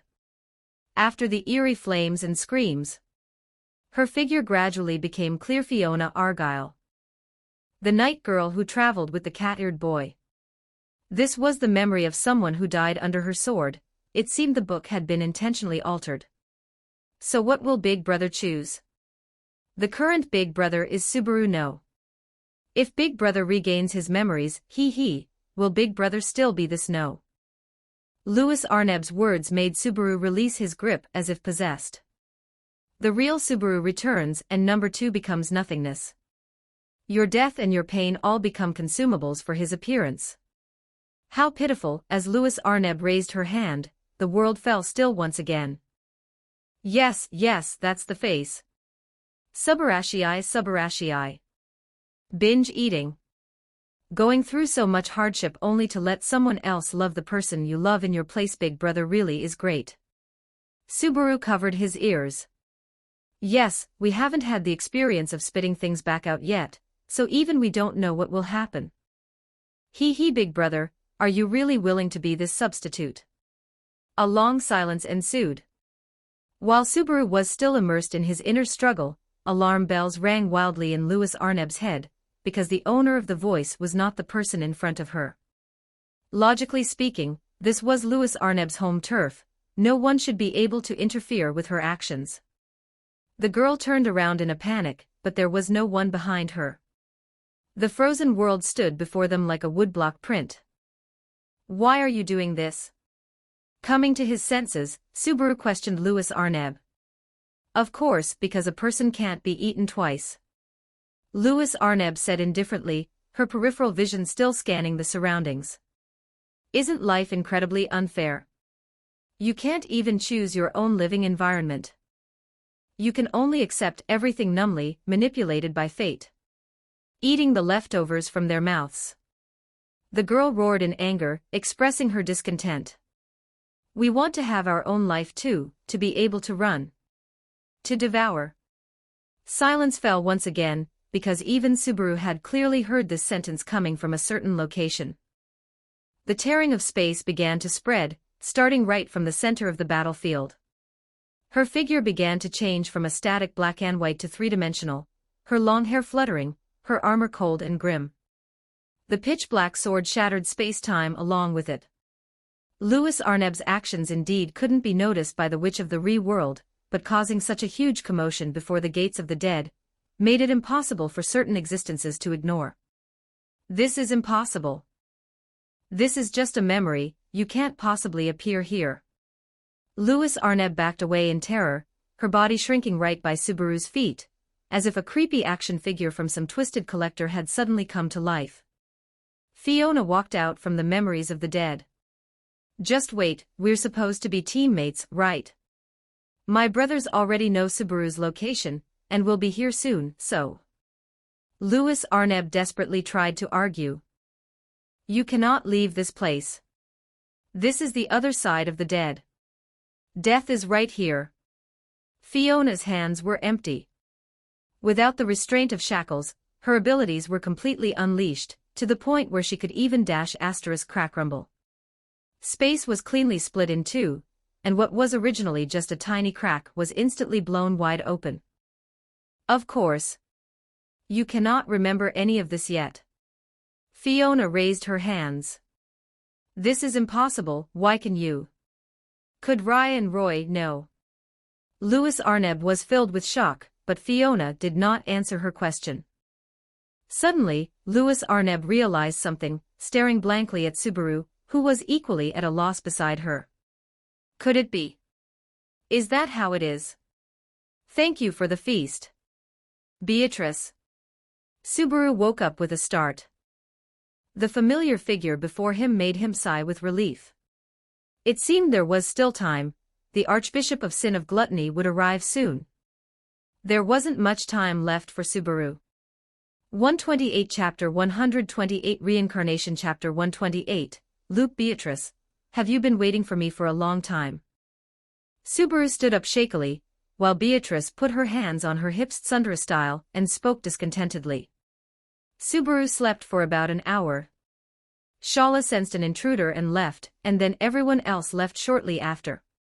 Intruder.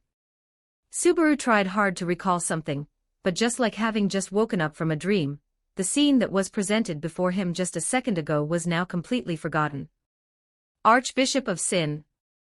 An unfriendly title came out of Subaru's mouth. Subaru hurriedly carried Beatrice and left the library, but the scene he imagined didn't happen. The tower was completely peaceful, probably because Fiona was there. And thanks to everyone's efforts, the intruders were quickly dealt with. Mabiasts and the Archbishop of Sin Gluttony. Subaru said in surprise as he looked at the mountain of corpses piled up outside the tower. Rem and Ram also walked over. Seeing that Subaru had woken up, Rem asked after his well-being with a worried look. Yes, master. This beautiful girl and that swordsman gentleman cleaned up one of the intruders and all the Mabiasts. Shala ran over excitedly and said, Is it all taken care of? Subaru asked, somewhat dazed. While Subaru was fast asleep, Lady Fiona had already noticed the intruders, and Rem, and Julius cleaned up the other intruder. Rem was amazing too. Subaru patted the head of the blue-haired maid beside him. Subaru, we can already go to the next floor. Amelia took Subaru's hand, feeling a bit jealous. Reed was defeated. You can't really say that. It's more like someone ate something they shouldn't have, got indigestion, and then got beaten up, meow. Felix replied, anyway, there's nothing left on the second floor. If you want to go to the next floor, feel free. Fiona said indifferently, seemingly uninterested in what was at the top of the tower. Ultimately, the only way to escape this place. Subaru was startled. When he snapped out of it, he saw everyone looking at him with surprise, as if he had just experienced another return by death. What's what, meow? Why is Subaru acting so spooky? Felix tapped Subaru's forehead with his finger, and only relaxed after confirming that Subaru was fine. I seemed to hear something, didn't you guys? My, how long are we going to wait? The kitten is going to turn into an old cat. Fiona interrupted Subaru's questioning at just the right moment, and Subaru also gave up thinking, assuming he was just too tired. According to what everyone said, as long as they completely conquered this tower, everything would be resolved, and Subaru's memory loss would naturally be fixed as well. The sage?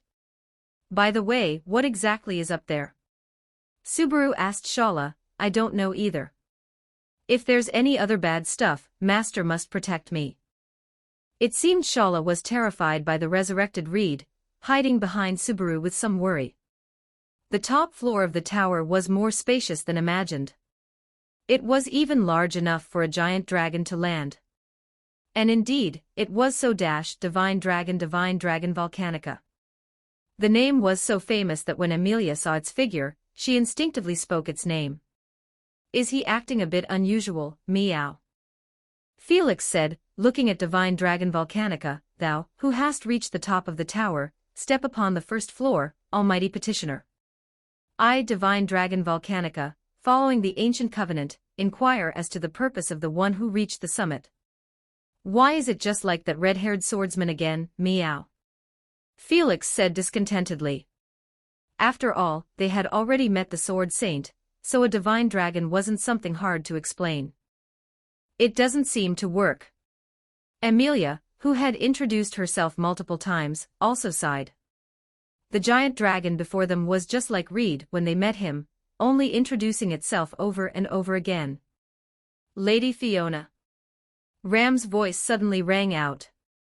Before anyone could react, Fiona's figure had already dashed forward like a sharp sword. At this moment, everyone was spread out the furthest, and it was also closest to the final moment. Without hesitation, Julius drew his sharp sword, but Fiona's target was not him. What's wrong? Subaru turned around in confusion, only to see that Fiona had already arrived right in front of him. Subaru. Behind you. This time, Subaru heard it with complete clarity. That was his own shouting voice. Almost in an instant, Subaru sidestepped. The sword she condensed on Fiona's hand pierced through Subaru's body, spraying blood. The only way to escape this place is that no one can leave here. An ice hammer fell heavily, blocking the path between Subaru and Fiona. The others had already reacted, and Amelia stopped Subaru's bleeding in time.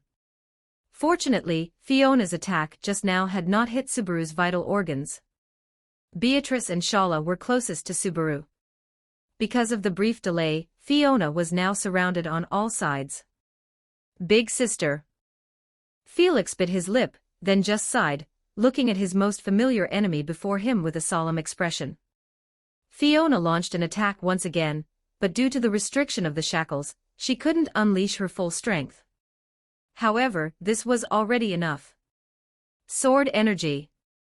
Just as Fiona charged toward Julius, Felix activated the restriction within the shackles. Sword chi originating from Reinhard surged forth, precisely severing both of Fiona's arms.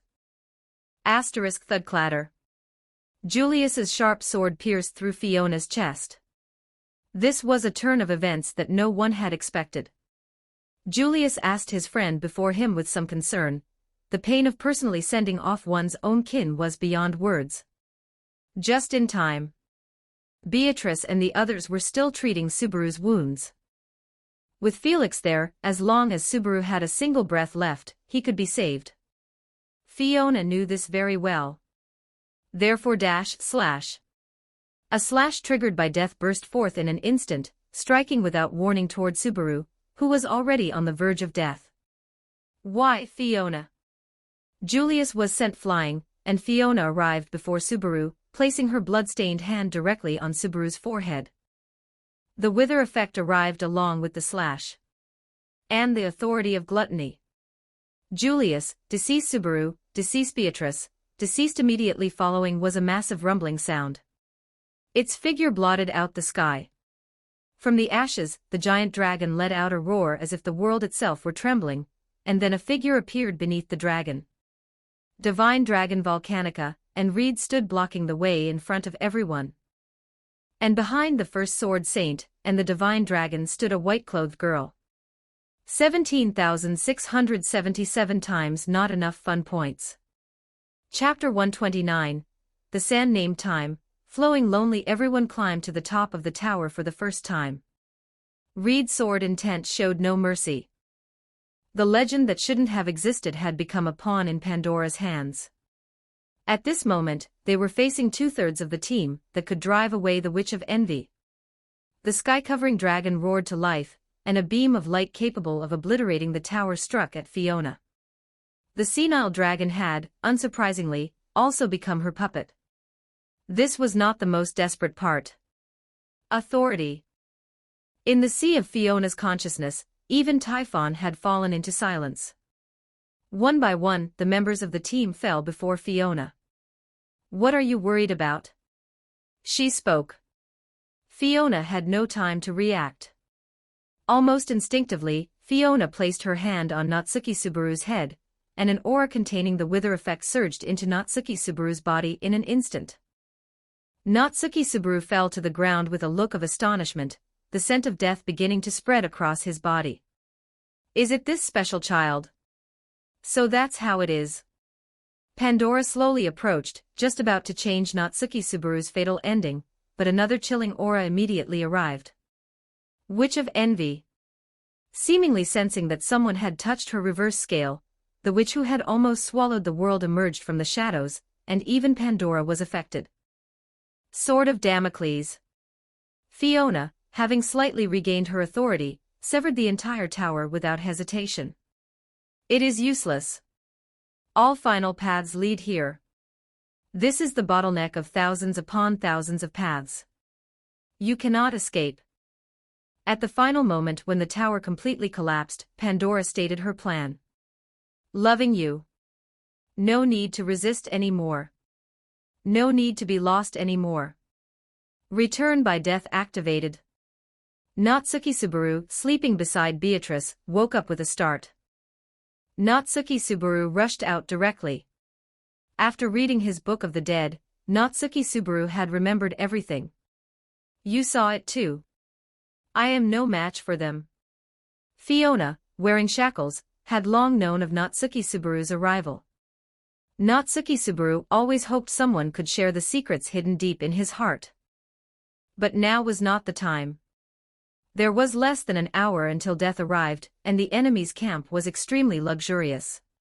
Felix looked at the two of them with some confusion. No matter what. The second attempt failed. The third. The 20th. It must be possible. Listen to me, Natsuki Subaru. The 55th time, everyone died in front of Natsuki Subaru.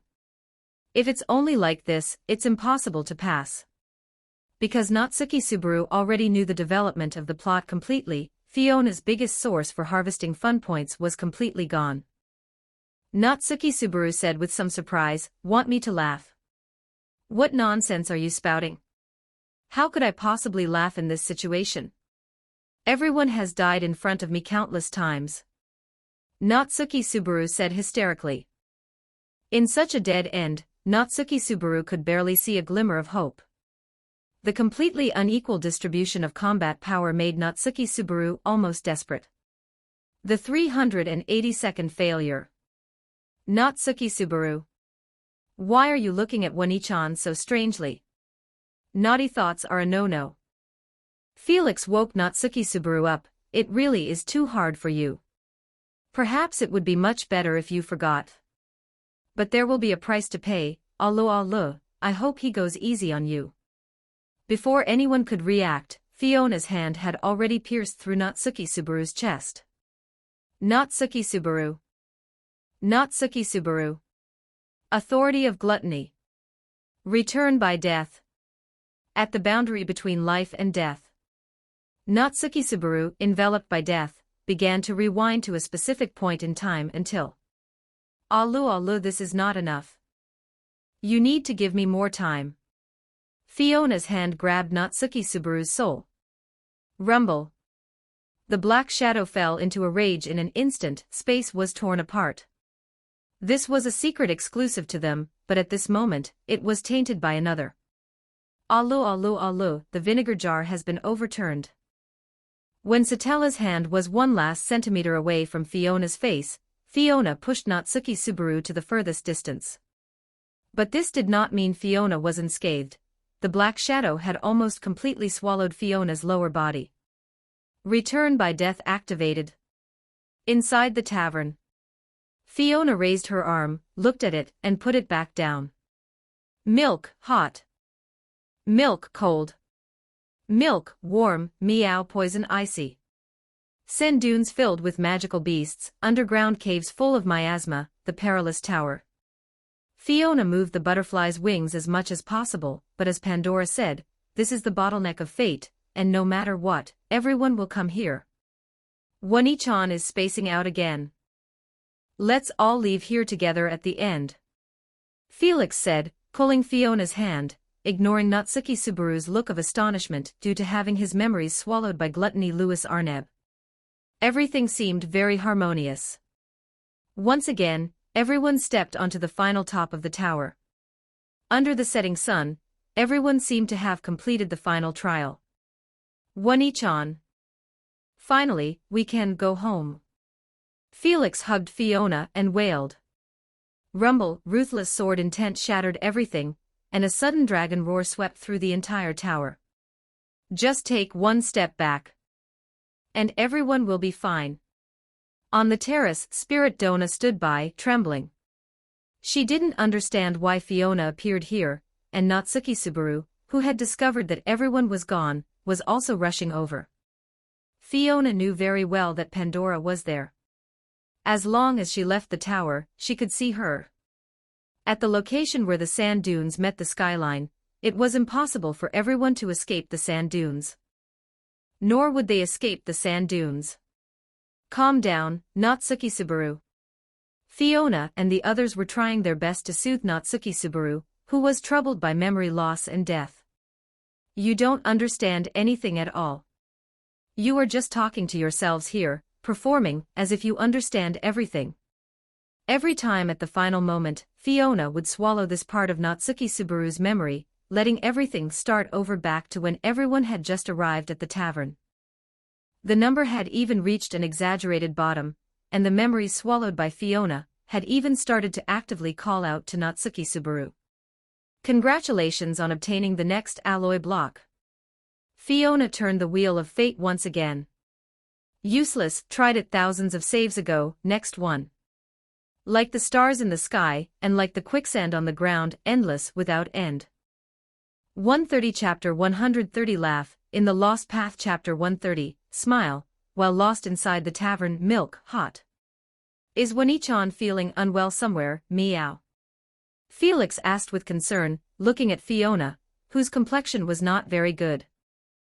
Just moments ago, Felix had noticed that Fiona's expression had been poor since entering the tavern. Is it something unpleasant, meow? Felix kindly touched Fiona's forehead but felt nothing. For the girl favored by death, Felix could get no feedback. It's nothing, I'm fine. Fiona waved her hand, just like in the previous loops. Meanwhile, not far away, Natsuki Subaru and Emilia were still asking the innkeeper for information about the sand dunes.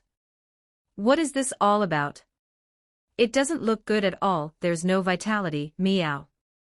Felix was clearly dissatisfied with Fiona's perfunctory answer and reached out to her, and only then did Fiona snap out of it. She hurriedly extended her right hand from her cloak and placed it on Felix's hand. Speaking of vitality, that's really asking too much of me. Era, you'd be better off asking for Natsuki Subaru not to have that strange smell on him. Natsuki Subaru, forced into return by death, didn't even know how many times it had been, but upon seeing Rem, she asked him with some surprise. What's going on? We've only been apart for a little while, so why does Natsuki Subaru smell so stinky? Rem stood with her hands on her hips, lecturing the boy before her, but Natsuki Subaru didn't seem to care much. After all, there is miasma everywhere here, and it's bound to affect people to some extent.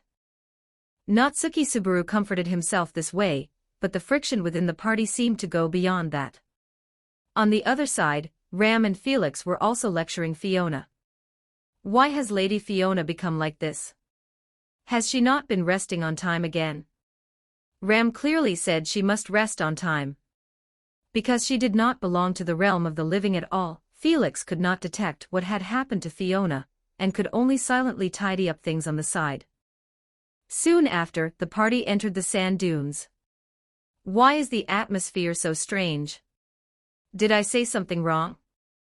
The atmosphere in the dragon carriage was somewhat silent, and the siblings, usually good at livening things up, didn't speak either. Just some strange things, but it's nothing major. By now, Natsuki Subaru vaguely sensed that something was wrong, but he had no concrete clues. By rights, Natsuki Subaru's return by death is a secret between him and the Witch of Envy. Once known by others, even the witch, Sat-Ella, would strike directly. This had already been proven in the sanctuary. But to Rem, the witch's scent on Natsuki Subaru seemed to have intensified significantly, to the point that even Rem avoided him. Big brother is being shunned. Is it because of the strange smell on him? Meili Portrout added, twisting the knife. Saying such things in front of so many ladies. Besides, that shouldn't exist, right? I was indeed a shut-in before, but I cleaned myself frequently. Natsuki Subaru tried to smooth things over. On the other side, Felix and Fiona began to talk. When I was little, Wani-chan took care of everything for me, meow. I always thought about how I could help Wani-chan when I grew up. Felix looked at the yellow sand kicked up behind the dragon carriage, which soon blended into the gray-yellow world under the seemingly endless sandstorm. We promised we would go home together, meow. Yes, we will go home together. Fiona sat on the railing at the back of the dragon carriage, looking at the scene repeating itself 1,000 times over. The Garden of Death, the underground cave, the trial of the tower. The endless loops were enough to crush anyone's sanity. Era, why is the little kitten pouting? Fiona's right hand rubbed Felix's face, taking the opportunity to tug on his furry ears. Woo, unhappiness fly away. Fiona's right hand mimicked a butterfly fluttering in the air, as if it could really take Felix's worries away. What is this, meow? The observant Felix soon discovered something was wrong, and immediately lifted the cloak on Fiona. Black shadows were clinging to her body. The secret belonging solely to Sat-Ella and Natsuki Subaru, the witch does not allow anyone to interfere, let alone Fiona changing Natsuki Subaru's save point time and again. Felix's exclamation was quickly muffled by Fiona, but it still drew everyone's attention. Is something wrong, Felix? Amelia turned back, while the others were still focused on the surrounding environment. After all, the primary goal now was to find the tower. Era, it's nothing, just a little bug, it's fine. Although Fiona could only use one hand properly, it was enough to temporarily control Felix. Felix, who had no combat ability, could not possibly be Fiona's match. Ram was also using her ability to check the surrounding environment, and did not notice the situation inside the dragon carriage. Is this the incompetent younger brother plot? Fiona put on a forced expression to deal with Amelia. At this moment, everyone was affected by the miasma, and Amelia did not notice the change in Fiona. Era, no need to worry, it's not a big problem. It's just like Natsuki Subaru's body odor, a bath will fix it. A solid sneeze came from Natsuki Subaru in the front of the dragon carriage, while Fiona was still trying her best to soothe the bristling Felix. That's not what this is about at all, right? Wasn't everything fine yesterday? Why has it become like this? As the interference with return by death continued, the traces on Fiona began to be noticed by others, and there were even situations where it interfered with the plot. Maybe the environment is too silent. Era, isn't it common for mushrooms to grow on corpses? Fiona's cold joke only made the silence between the two deepen. Let me do something, Wani-chan, at least, let there not be so much sadness on Wani-chan's face. Felix threw himself into Fiona's arms. Even Fiona herself had not noticed her own changes. The current predicament left her with no opportunity to pay attention to herself. MC items might be able to treat physical pain, but the loss of emotion is irreparable. After everything is over.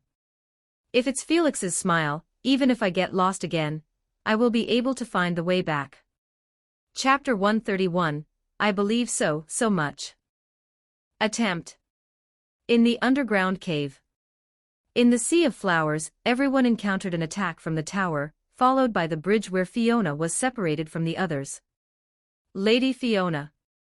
The pink-haired girl gripped Fiona's hem tightly. What's wrong, Ram? Are you hurt? Fiona raised her lantern to examine the girl before her. The pink-haired girl's eyes were full of concern. Perhaps only Fiona had yet to notice her own abnormality. Is Lady Fiona tired? The lantern in Fiona's hand swayed, their shadows flickering in the dark cave, making the stifling atmosphere even heavier. How could that be? Era, I could kick the Archbishop of Sin of Greed like a ball without any problem at all. Where did Lady Fiona go? Was it a very, very far place? It was as if she couldn't hear Fiona's answer. Why would Ram say that? Fiona walked in front of Ram, just like in the many loops, even every step was exactly the same. How much further does Lady Fiona have to walk? Ram didn't answer Fiona's words, but instead held onto Fiona's hem tightly. Is there anyone accompanying Lady Fiona there? Is there anything Ram can help with? Only silence, answered Ram. The only sound left in the entire cave was the rustling of the two walking. Return by death activated. Natsuki Subaru was trapped and died in the cave, and the same question was asked by Ram once again. Where did Lady Fiona go? Was it a very, very far place? How much further does Lady Fiona have to walk? Is there anyone accompanying Lady Fiona there? Return by death activated. Perhaps. Fiona was startled by her own voice. The long silence had made Fiona fail to notice that her voice was full of exhaustion. Fiona's words interrupted Ram's questioning. We can leave here together, that kind of wonderful ending is just after this. Everyone will hug and cry to celebrate escaping the cage of death, the stars of the world will continue to adorn the night sky, and the tower will stand intact in the dunes as before. I believe so truly. Under the pressure of the giant dragon, her figure stood in front of everyone as always. Just like when the flames spread to the mansion. My name is Fiona Argyle. The sword energy that tore through space kicked up a gale, the aura of death and fear spread in the air, the giant dragon's breath blocked the light of the sun, and just the gale hitting her body made one feel pain. I swear by my name today. No one will be injured or die because of this. The arrival of that moment, so. Let's walk on together. It was time to end the loop in the underground cave. After the cold winter comes the blooming of flowers, the stream will eventually reach the ocean, and after the dark night will come the dawn. Fiona led Ram to the cave entrance, and the exhilarating sunlight broke through the darkness. There is no need to ask about how cold, how far, how lonely it is.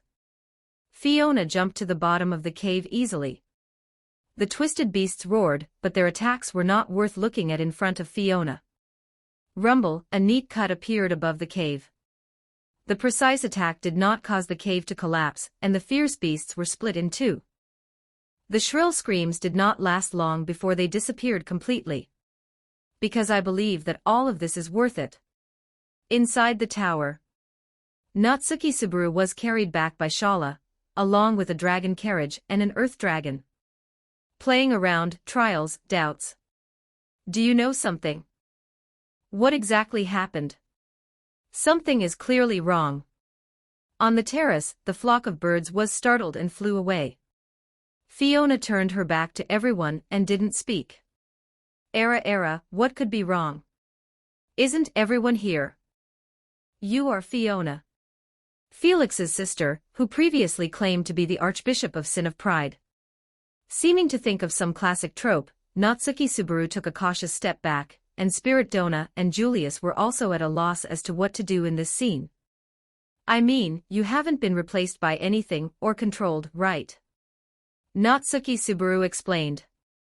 Such sudden concern, but I have already left the category of little girl. This kind of strategy is useless. Fiona's banter successfully reduced Natsuki Subaru's suspicion of Fiona. At least for now, it seemed Fiona was fine.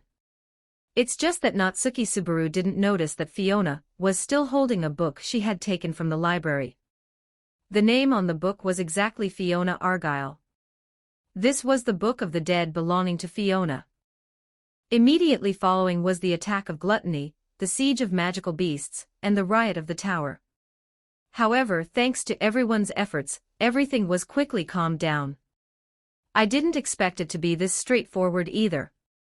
I thought it would be a bitter battle. Spirit Donna had already started setting up pre-battle flags. Thanks to everyone, I guess. Anyway, it looks like we only need to deal with the final trial now. The flag planted by Amelia +1. The empty environment of the first floor made everyone a bit uncomfortable, but after seeing that huge figure, they all gasped.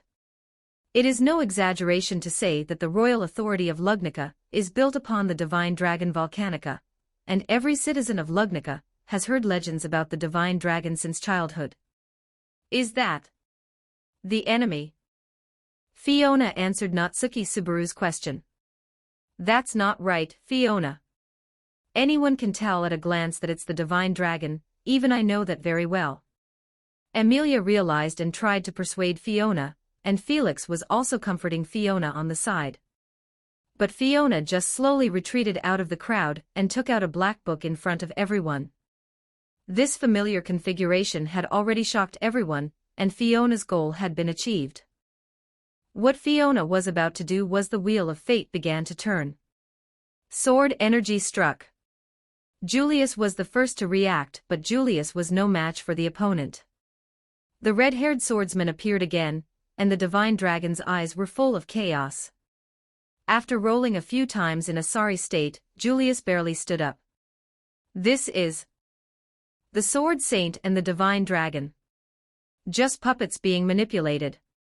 Fiona's figure appeared in front of everyone. 132 Chapter 132 Resistance Chapter 132 Confrontation. The wind from the distant sand dunes blew toward the tower, playing a heavy melody upon its structure. Like an irresistible command, the mere presence of the enemy before them was enough to chill one's bones. Shala was already shivering and chattering her teeth behind Natsuki Subaru. Let's run away. The tower has been completely conquered, and anyway, no matter where we go, having a few big, healthy boys won't be a problem. Shala understood the strength of the enemy before them. With Pandora's interference, the tower had been thoroughly liberated, and the promise between Shala and the sage had come to an end. Unlike the ending in the original story, and just as Fiona had said, no one perished in this catastrophe. The grey robe was removed by Fiona, and flew away with the wind in the air, just like turning a page in a book. The long, yellowed story had come to an end. At this moment in Felix's eyes, the world merged once again. One each on. Good woman. State your name. Reed laughed, the sharp sword in his hand flashing with a blinding, cold light. My name is Fiona Argyle. Fiona revealed her body, which had been invaded by the witch. The power from the Witch of Envy was fully displayed at this moment. Sad Ella. Seeming to smell a familiar scent, the giant dragon began to roar, causing the world to tremble. Era, so noisy. Finally, Fiona stood firm before the giant dragon and the swordsman. I swear by my name today. No one will ever be injured or die because of this again. Lady Fiona. Ram did not hesitate and prepared to rush forward, but was held back by Natsuki Subaru, who reacted quickly, followed by Spirit Donna and the others. Subaru, let go. If you keep getting in the way, Ram won't be polite. The pink-haired girl was clearly angry, but Natsuki Subaru would not let go no matter what at this moment. Besides Fiona, there was no one present who could be a match for the enemy before them. Fortunately, there were enough people by Natsuki Subaru's side, and with the help of Shala and Ram was quickly restrained. No matter how troublesome it is, it has to be resolved now. Era, if this keeps dragging on, Felix will think I'm getting old. Unexpectedly to everyone, Fiona did not take out any weapons. Just like warming up before exercise, she bent her knees and leaped up lightly. Tap, without any surprise, Fiona landed back on the ground. Hey, what are you doing here? Just surrender obediently. I'm a very busy man. Fiona did not pay attention to Reed's question, but continued to repeat the action as her knees bent once again. Rumble, the dragon's breath would not give Fiona much of a chance. The sound was like thunder falling from the sky, and the blinding pillar of light arrived before Fiona in an instant. But at this moment, Fiona's feet were off the ground. She had already completed levitation. The dragon's breath engulfed Fiona in an instant. Ram's eyes were filled with despair just seeing this moment, but after the breath subsided, Fiona's figure appeared in everyone's view, completely unharmed. Spectator mode. Fiona's figure appeared before everyone again, as if she had deactivated invisibility. At this moment, Reed seemed to realize the seriousness of the situation, and successive sword auras attacked Fiona. Fiona also landed on the ground and began to act. Like flickering fireflies, Fiona's figure appeared and disappeared amidst the dense sword aura. Attacks capable of tearing through space were not worth mentioning before her. Disappeared. Reed did not choose to sit and wait for death, but took the initiative to attack. Revoke permissions. Command block activated. The shackles on Fiona's hands shattered. Failure, insufficient permissions. After the attempt failed, a black sword appeared in Fiona's hand. Enchantment. Sharpness, smite, bane of arthropods, knockback. Max ++++++++. Are you kidding me? Is there something wrong somewhere? Fiona raised the sword with one hand. That power was enough to distort the world. The hurricane made it impossible for Reed to open his eyes, and even the divine dragon had to avoid its edge. Disappear. The moment Fiona swung the sword, Pandora, outside the battlefield, spoke slowly. The terrifying fluctuations vanished in an instant, and the stirred-up clouds instantly stilled. And Fiona immediately opened the book in her hand, along with the Book of the Dead of Ode Laguna. It was what Fiona had left behind to deal with the summoned Reed. Get back underground. Reed's figure gradually faded away. The existential supply provided by the tower was consumed in an instant, and his remaining soul was sent into the cycle of reincarnation. Next is you.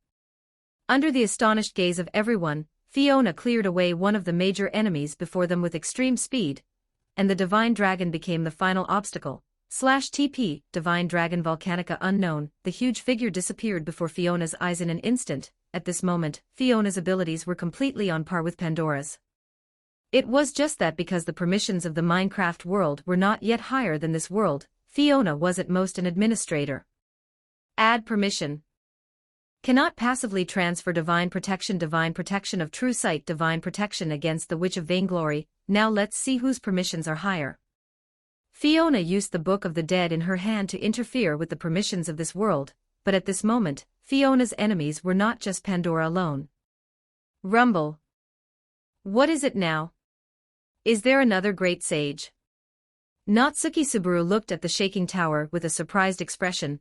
Black shadows began to spread from beneath the tower, surging toward the top like a crazy tide. Annoying. Fiona did not hesitate and leaped directly toward the incoming black shadows. Undoubtedly, the culprit before them was the Witch of Envy, who could no longer hold back. Satella's attacks were endless, but they could not stop Fiona, who had merged with the anvil. The sword flashing with thunderous light was drawn by Fiona once again. Here's a big gift for you, /TP, Fiona specified location. The next moment, Fiona, imbued with falling momentum and sword aura, appeared directly before Pandora. Pandora didn't even have time to react, and sword aura was already surging before her. On the other side, Natsuki Subaru and the others, who were in trouble, also encountered teleportation magic, and the chaotic crowd was dispersed once again. It's useless. There was nothing before Fiona except for a sword mark, and Pandora's figure also appeared behind Fiona. With the distortion of time and space, Fiona also disappeared from the battlefield. Chapter 133, The Calamity of Wallachia as a group that threatens the world. The witch cult has committed crimes almost everywhere. In the Wallachia Empire, the most notorious Archbishop of Sin is the Archbishop of Sin of Pride. Just like other Archbishops of Sin, almost no one knows their specific appearance, only their general characteristics. A warrior skilled with multiple weapons, especially swordsmanship. Unlike the kingdom of Lugnica, the number of Mabiasts in the Wallachia Empire is very scarce. It is almost impossible to see swarms of Mabiasts, like Natsuki Subaru did in the forest of the Roswell domain. After the army was wiped out several times, the Empire's high command dispatched corresponding combat forces, but due to the chaotic internal situation, they did not achieve very good results. Fortunately, Fiona had no intention of staying here for long, and after the Wallachia Empire learned that this god of slaughter had left, they began to deal with internal affairs and no longer concerned themselves with Fiona's issues. And now, having experienced a fierce battle at the High Tower, Fiona broke free from Pandora's control and incidentally transferred everyone to a safe location. It is just that Natsuki Subaru, as the protagonist, was transported to the Wallachia Empire due to some force majeure. Perhaps he prefers to get close to a certain axe wielder. Where is this? Fiona came to her senses and found the protagonist high in the sky, with clouds even flying past him. The sound of rushing wind rang in Fiona's ears. Having lost count of how many times she had fallen, Fiona naturally had no particular reaction. If I misuse the command block, I'll probably be found by that guy again. Rumble. Fortunately, Fiona also intended to minimize her impact, and did not land hard directly, but instead took out a bucket of water and placed it where she would land. At this moment, Fiona was still wearing the robe she used to shield herself from the sand and wind in the dunes, and her Book of the Dead was at her waist. The army camp not far away successfully caught Fiona's attention. Sword wolf emblem. The Wallachia Empire. Round and round, I'm back again. Gulp. A somewhat stiff swallowing sound rang out beside Fiona, as a small figure tried hard to hide her presence. Yo Meili Portrout, you're here too. To Fiona's surprise, she hadn't expected Meili Portrout to be transported here as well. Perhaps because of Fiona's interference, the plot had deviated. Originally, the only people transported were Natsuki Subaru, Rem, and Louis Arneb, but now Fiona and Meili Portrout were added to the mix. In that case, I'll have to discipline you properly. Bad children who have been taught the wrong things won't do. Meili Portrout was lifted up by the back of her collar by Fiona without question. Because the speed was a bit too fast, Meili Portrout was still spinning around in a daze. Everything that just happened was too sudden. Meili Portrout herself did not have any outstanding combat power, and when Fiona was playing the peak match, Meili Portrout only saw a general outline. Compared to when she was in Natsuki Subaru's hands, Meili Portrout's behavior now was unusually obedient, perhaps because she felt like she had returned to the life she had back then with the Gut Hunter. In short, nothing had really changed. They were both women with exaggerated combat power. As for their identities and such, it wasn't very important. Fiona wasn't the type of person who liked violence, right? Can you put me down? Meili Portrout asked timidly. Sorry, I forgot, my apologies. I'm not a monster, so you don't need to be too nervous. At least you don't have to worry about safety. Fiona put Meili Portrout down and patted her head to soothe her. Speaking of the Wallachia Empire, I remember that demi-humans and humans are quite equal here, and they aren't very good at magic or anything. Fiona tried her best to recall information about this place. Because of some messy traditions, the successors to the throne kill each other during the succession. What a stupid succession system. Fiona revealed her right hand. In survival mode, her situation was not optimistic, but it wouldn't worsen. There were too many problems now.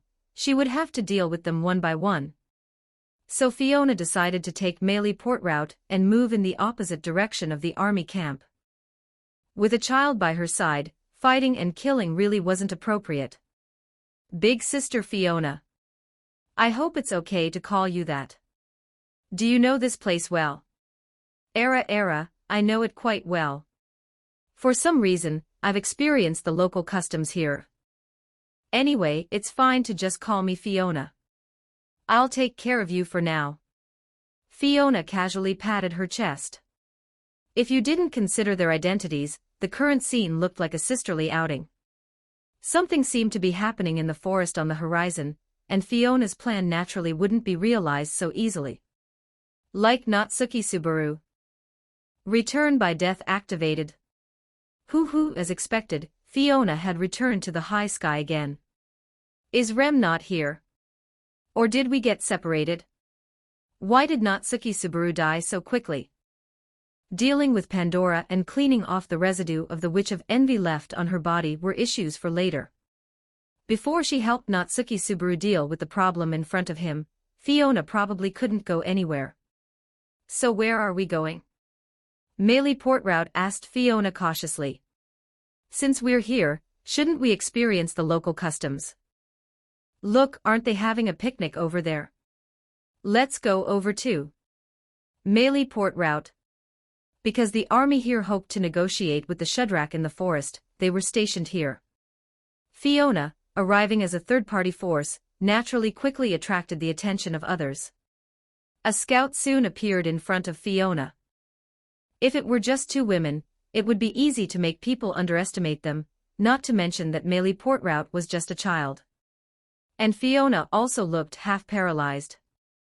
A scout. I was discovered already. There's really no helping it, they react so quickly. But didn't we not use any camouflage?